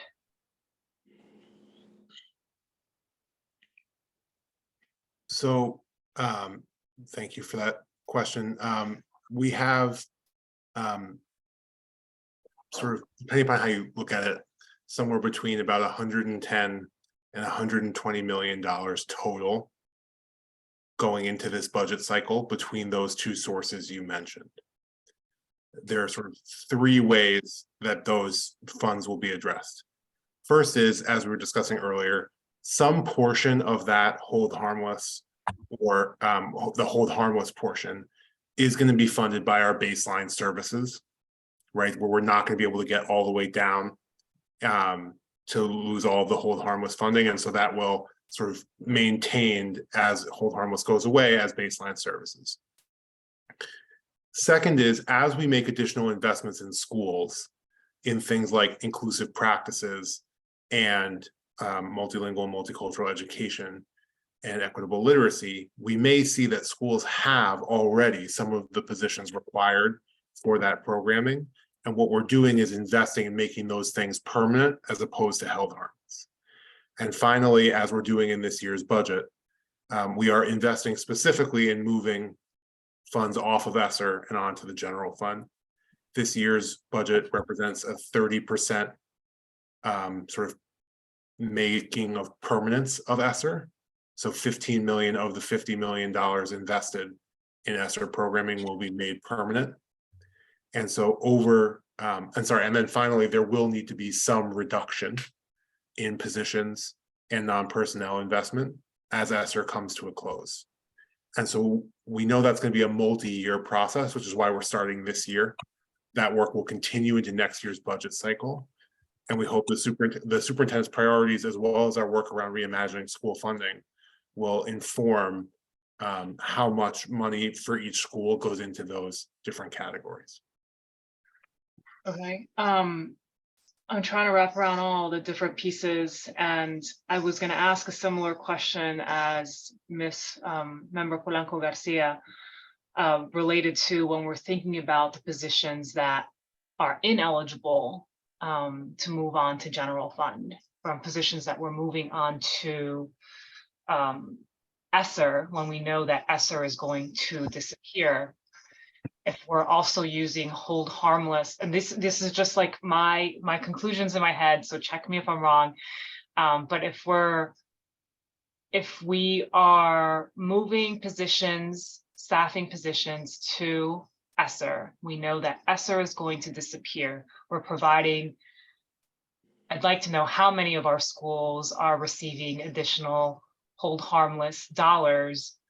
Then we're looking at real significant staffing reductions in the next 2+ years, because we're not really talking about significant mergers and closures in the next 2 years. And so my back of the envelope math is saying thousands in terms of positions that are being eliminated. Am I understanding that correctly? So going back to your first question around the excess capacity that we have as a system, our estimate is that we're projected to be about 86% full, with an important caveat that that we have really much better numbers at the elementary level because the capacity is much more straightforward to estimate. And at our high school level, schools will often intentionally keep lower class sizes in key areas. So the excess capacity is not quite as straightforward. So that does result in thousands of empty seats across the district that are paid for by the hold harmless strategy. We have on ESSER going in current year about 400 FTE that are funded. And that represents the number of budgeted positions, not the number of filled positions. As you know, we're experiencing higher vacancies. So we're likely not to see that many sort of staff without a permanent position. We may see staff need to move schools or move positions post ESSER, but with our sort of natural attrition rate in an annual cycle and then our current vacancy rate, we probably will see very little actual sort of layoffs at the end of that. And so I think the thing that makes it complicated is there's another thing that sort of depends, which is how much additional revenue we get from the city post ESSER, what decisions we make around new investments and continuing the hold harmless policy. And so we are starting to signal those positions in hold harmless that we do see as discretionary, so that you can start to get a better sense of, if we end the hold harmless policy, what will schools actually cut? What will we see leave a particular school? And at the same time, we want schools to demonstrate what it means to invest in things aligned to the superintendent's priorities, which is why we're moving things off of ESSER and saying, these are the things that we think are most likely to move the needle for students. These are the things that are most likely to drive outcomes. Those are the things that we need schools to understand are part of general funds, because those are the things that we're going to most advocate for funding, and we're going to continue to invest in, so that we close achievement gaps, so that we meet the needs of our students in new and inclusive ways. Thank you for that. Through you, Chair, the one thing I would also add to that is that the additional dollars that we receive for investment also coincide when you actually look at what schools were using ESSER dollars for. And so there's a really good overlap there, particularly in the areas of inclusion, bilingual education, and ESL, and equitable literacy, and at the high school level pathways. So there's actually, like, our ability to invest in those areas is actually making it more certain that schools will be able to do the things that they were finding valuable in the ESSER dollars. There will be this tension point of needing to make some decisions about other types of positions. And to Nate's point, as we kind of start to roll out the priorities, we will also have some flexibility in the next budget cycle about making further decisions about investment areas. So a good example of that is, say, art and music. If that were to become for next year one of the areas we wanted to invest in, we might see an overlap between those positions being moved onto ESSER for this year, but we can retrieve them back off of it next year. So some of this will wash out. Most importantly, it'll align to the work so that there'll be some consistency with the priority areas. And I think to Nate's point about the positions, I was on an ESSER call today that Harvard sponsored, which was about the cliff. And, they kind of gave different scenarios of like positions districts would be in, varying risk factors. And districts that use the dollars to completely inflate FTEs and use the bulk of the dollars are going to be the ones, or to supplant budget deficit throughout the ESSER cycles. They'll be the ones that will have the hardest time to rebound. So I think for us, because, to Nate's point, we invested in other kinds of things that, such as multi-year PD and training curriculum, some facilities things, those are kind of, they get done, and then there's not a continued fiscal responsibility for it. And there's a certain portion of our positions, which, because, and this is true of all districts, because of the national crisis, those positions went unfilled. So it'll be kind of recouping those empty positions and really targeting the budget dollars next year to ensure that schools have the positions that they see as core and needed to the priority areas. Thank you for that. Okay. Mr. O'Neill?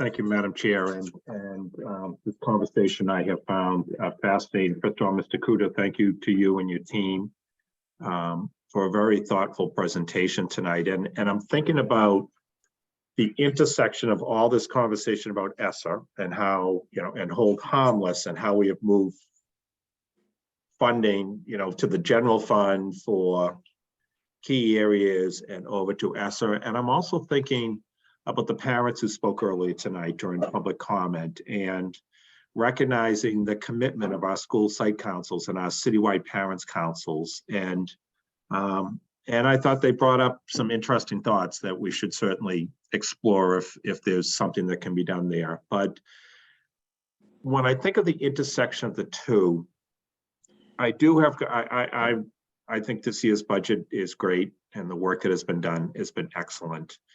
And I do agree with the philosophical decision we have made to spend ESSER dollars on hold harmless, right? Again, a reminder that ESSER dollars from the federal government were designed to stop learning loss and help recover learning loss from the pandemic. And the strategic decision that hold harmless is one way to do that, because we are not subjecting our students and our families to a lot of cuts at schools, even if they are under enrolled, under the theory that students have to come back to the schools that they knew, et cetera. I understand that. I am concerned about what happens next year and the year thereafter. And Mr. Kuda, I believe you were talking during Dr. Elkin's questions about the difference between ESSER and hold harmless, right? And that is a distinction. And that on hold harmless, if we do, for example, put two schools together, that's not a savings, but it's money from the base that can be used to be reinvested right back in. But there's still going to be ESSER dollars going away. Right. And I think it is incumbent upon us to have a plan. And my question is, Mr. Kuda or Superintendent or others, how are we using this resource of these parents who are incredibly involved, spend an incredible amount of hours in school site councils and citywide parents councils? And I know you said you just presented to them, or I believe you are presenting to them. I know you're presenting to SPEDPAC tonight later. How are we working with them so they really understand this issue and understand, we talked about opportunity costs and how we're trying to cut opportunity costs for our students, but there's an opportunity cost to doing hold harmless. And how do we get our greater community to understand the decision we have made collectively, but what is going to happen when those funds go away? And why it will be better to make some choices, for example, to merge some schools together that are both underutilized. I think I see your head nodding, Mr. Kuda, so thank you. I think you're getting at what I'm talking about. How do we get our communities to understand now this challenge that is coming up a year from now? And it's hard to have those discussions and thought process, but I think it is incumbent for us to do that. I'll stop there, Mr. Kuda.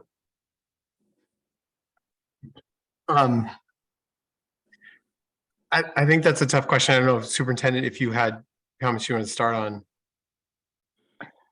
Yeah, Sorry, I think, Mr. Kudo, I liked it better when you said to the other members, this is an important question and a great question. And then a tough question. But unfortunately, this is what we need to have these conversations with our communities, right? They need to understand not only what is coming with the cliff, as the superintendent just talked about, but also what the impact is of the soft landings on our greater community, and how it may be helpful in one school, but it's hurting our students overall, and it's causing an opportunity cost that I think if people understood it better, they may be less willing to pay that opportunity cost. Yeah, so through you, Chair. So, yeah, I mean, this is a really good question, and it's a question of timing and process. I think, in the Green New Deal, what is going to be important and why we sort of carved out under Dell's leadership a separate entity is because these are the conversations that need to happen in the communities as we're getting the reports back and beginning the work of merger consolidation recommendations. Additionally, I think more broadly, this will be work that Dr. Tavares and the Family and Community Advancement Office will also need to undertake in a broader way, because this is just a bigger picture. So regardless of whether your schools in the community that you're in are immediately being talked about relative to merger, the likelihood is that it is going to be a conversation that's broadly felt across the city over the next 1 to 5 years. So I think it has to be in both ways. I think broadly in conversations with family community as a real campaign to help folks understand the reality of where we are. And then very specifically as part of the Green New Deal, as we're actually talking about 2 communities or 3 communities coming together and really addressing the interests of those communities at that moment.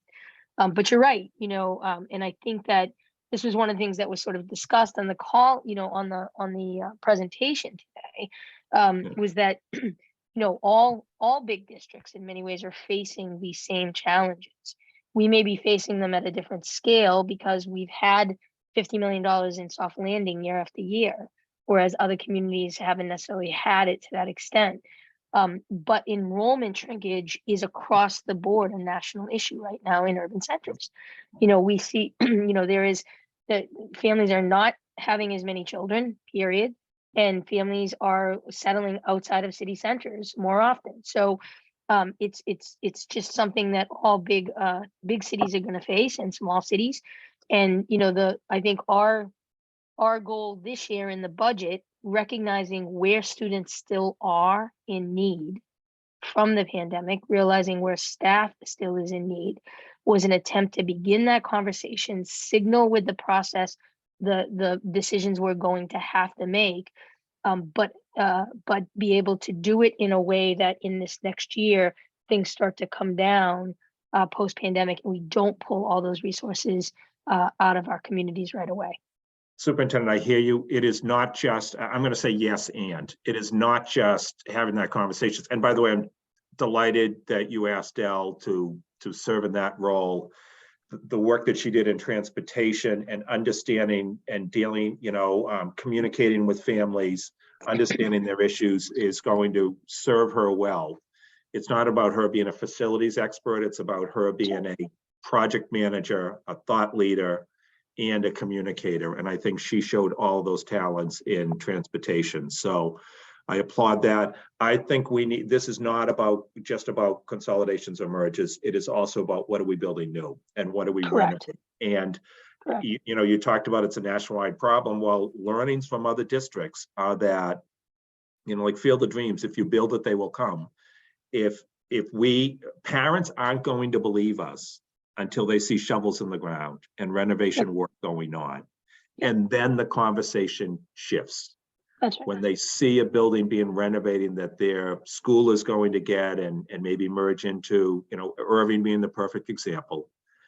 When we turn that into a first-class K-8 school, or K-6 school, with auditorium, cafeteria, art rooms, computer rooms, mental health rooms, nurses' rooms, you name it, all the things that we believe we have to have, parents are going to be a lot more accepting.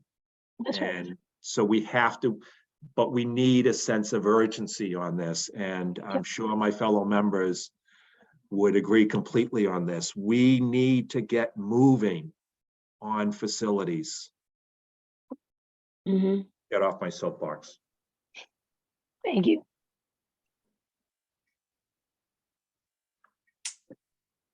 Thank you, Madam Chair. I'm done. Okay, thank you.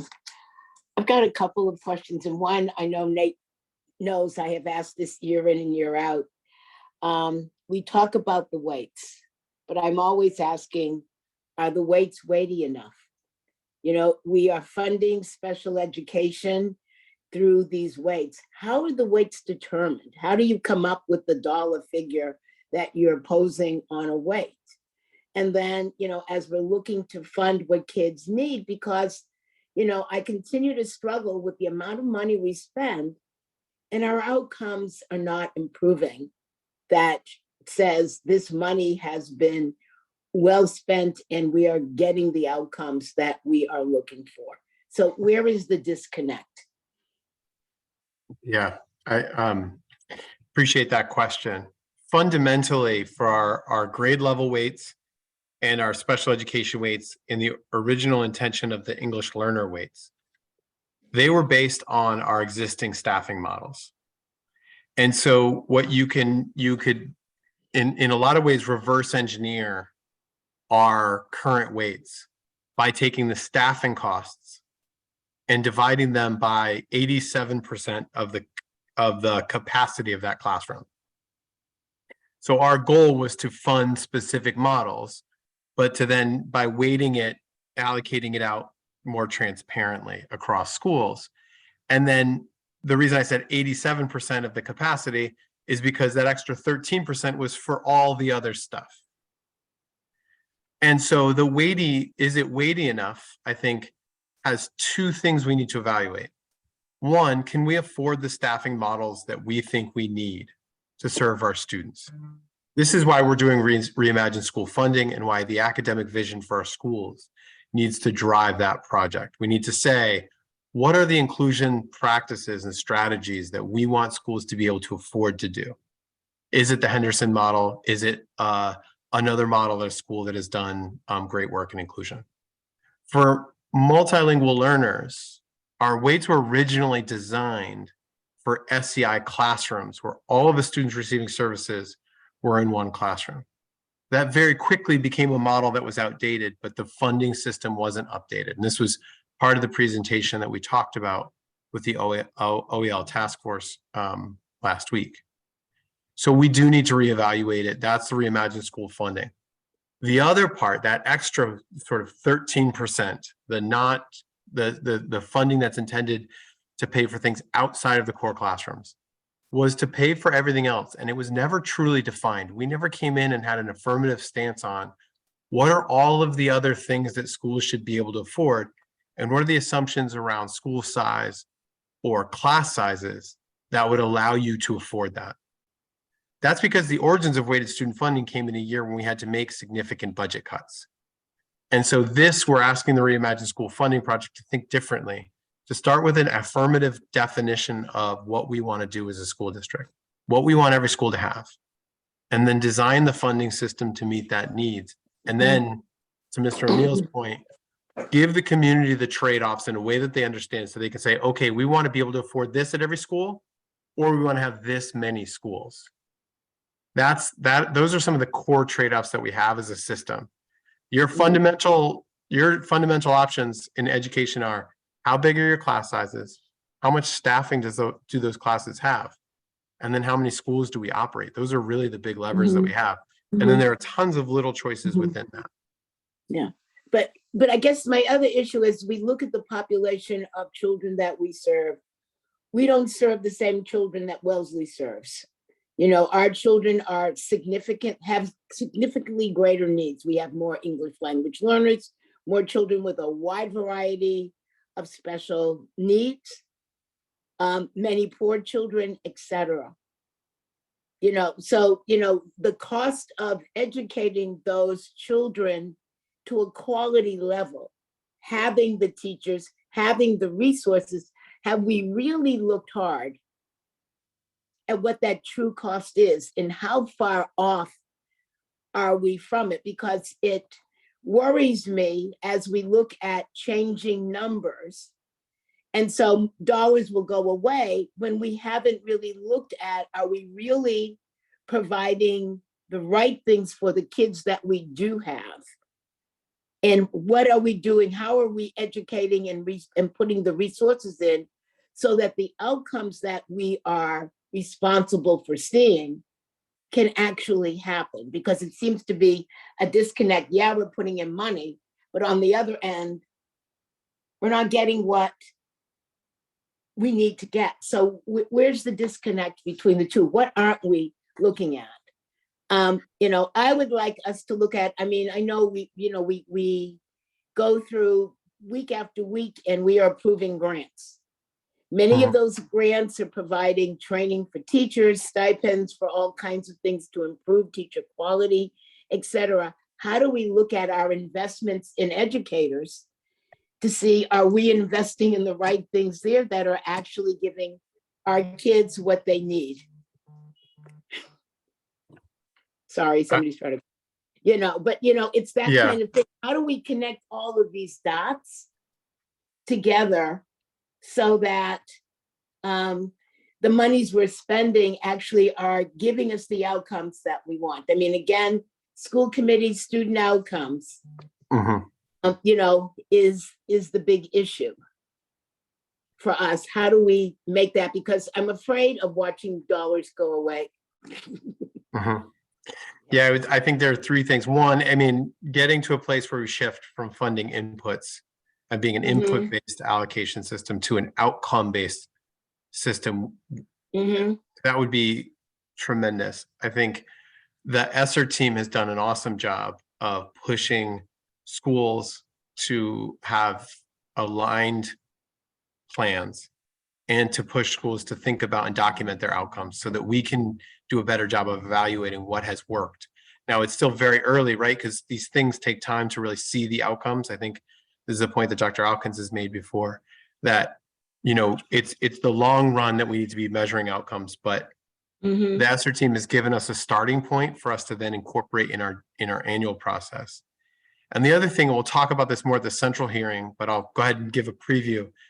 The superintendent wants me to let you all know that this is the last year that, from a central perspective, we're going to have a sort of roll forward budget or sort of a non-zero based budget. What she wants us to do is from top to bottom be able to justify our budgets central office wise in terms of student outcomes, and really pushing our departments to think in that way. And I think because we know it's not just about what we want to spend it on or the initiatives that we think will work, but it's about being really rigorous in those outcomes and evaluating it, and continuing to invest in those things that work. And so I appreciate you for continuing to be a loud voice in that advocacy. And we'll talk more about it in a couple of weeks, but that is where the superintendent has already told us we need to get to very quickly. I know we're going to have a bigger ESSER conversation at some point in the next several weeks, but one question I have all of the schools received their ESSER dollars to date that they are eligible for? And as we move forward, are there changes to the school's allocation around their ESSER dollars, or is it just the dollars that we are responsible for centrally that we will be doing, changing how those dollars are spent? At this point, all schools have received their dollars and are now spending for FY23. For FY24, we integrated the ESSER spending planning much more tightly into the annual budget process, so schools can begin to develop their spending plans now for FY24. And so there aren't any continued delays. There have been, depending on what schools have chosen, there's different procurement processes that they have to go to, and there are additional hurdles for schools that have looked to spend money on facilities that has caused other delays. But as a general statement, all schools have received their dollars and are in the process of spending that for FY23. And as part of that, will they also do some kind of evaluation around the effectiveness of the choices that they made over the long term as they think about, moving forward as well? Yeah, I'd love to defer to Serena to see if you want to talk a little bit about the process for school-based outcomes. So it was tightly aligned to the quality school plan improvement process that they work with their school soup. And so they reevaluate that twice a year. So as part of that, they do have like specific measures, like I want to improve school climate. I want to improve MAP scores. I want, right? Like, so it's based off of that. Then because we have, what's also helpful though is like the reflection of how the funds helped that. And so we do have that reflection process there. We are trying to show connection.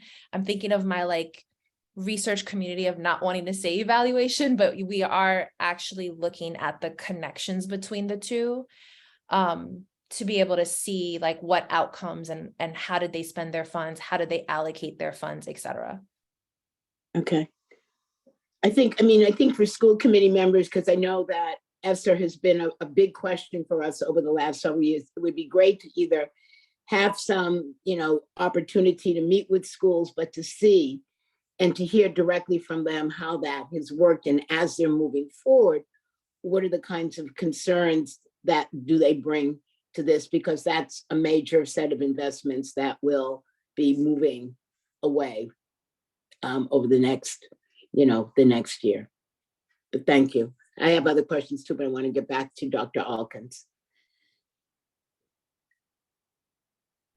Thank you. And it's not really a question as much as it is a comment to like for you, Chair Robinson. I mean, I feel the same frustration I think that we've seen for years in terms of the weighted student funding and not seeing the outputs. But I also want to commend all of the great work from individuals that we have on this call, because you think about the different inputs that go into that. So for example, last night, really reimagining, an equitable grading policy that really looks at or questions philosophically, like what is an A truly mastery?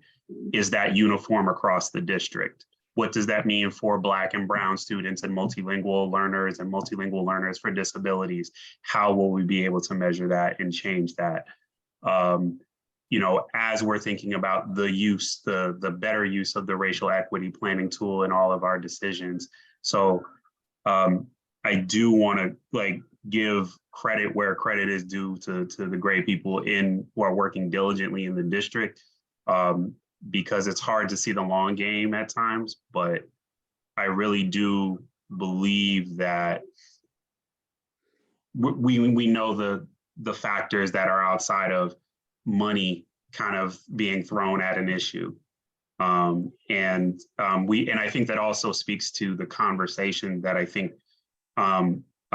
committee member Ms. LaPera was speaking to about revisiting the conversation about what is necessary as district directed versus school directed.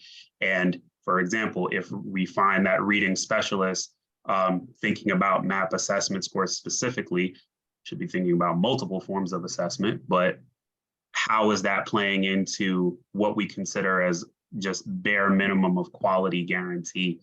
And everybody, I think, on this call is really questioning that. And, I'm encouraged to see it head in a positive direction. So, yeah. Mm-hmm. Okay, thank you. Are there any other questions or comments?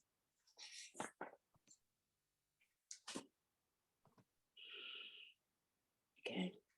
If not, again, thank you all. Thank you, Nate. Thank you, David, for your incredible work of keeping us moving forward and building this. It is, we know, as Dr. Alkins and others have said, we know it's a difficult job, but thank you for continuing. So we want to remind everyone that all the budget documents are available online at bostonpublicschools.org/budget.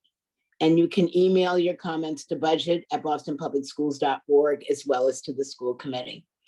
The next remote budget hearing will take place on Wednesday, March 1st at 5 p.m., at which time the committee will receive a presentation focused on the central budget.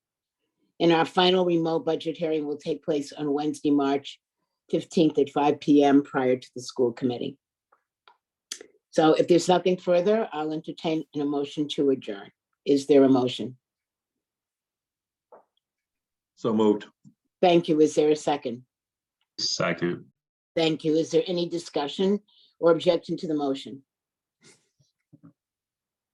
Hearing none, Ms. Sullivan, will you please call the roll? Thank you. Dr. Alkins, Yes. Mr. Cadet Hernandez, Ms. LaPera, Ms. Polanco Garcia, Yes. Mr. Tran, Yes.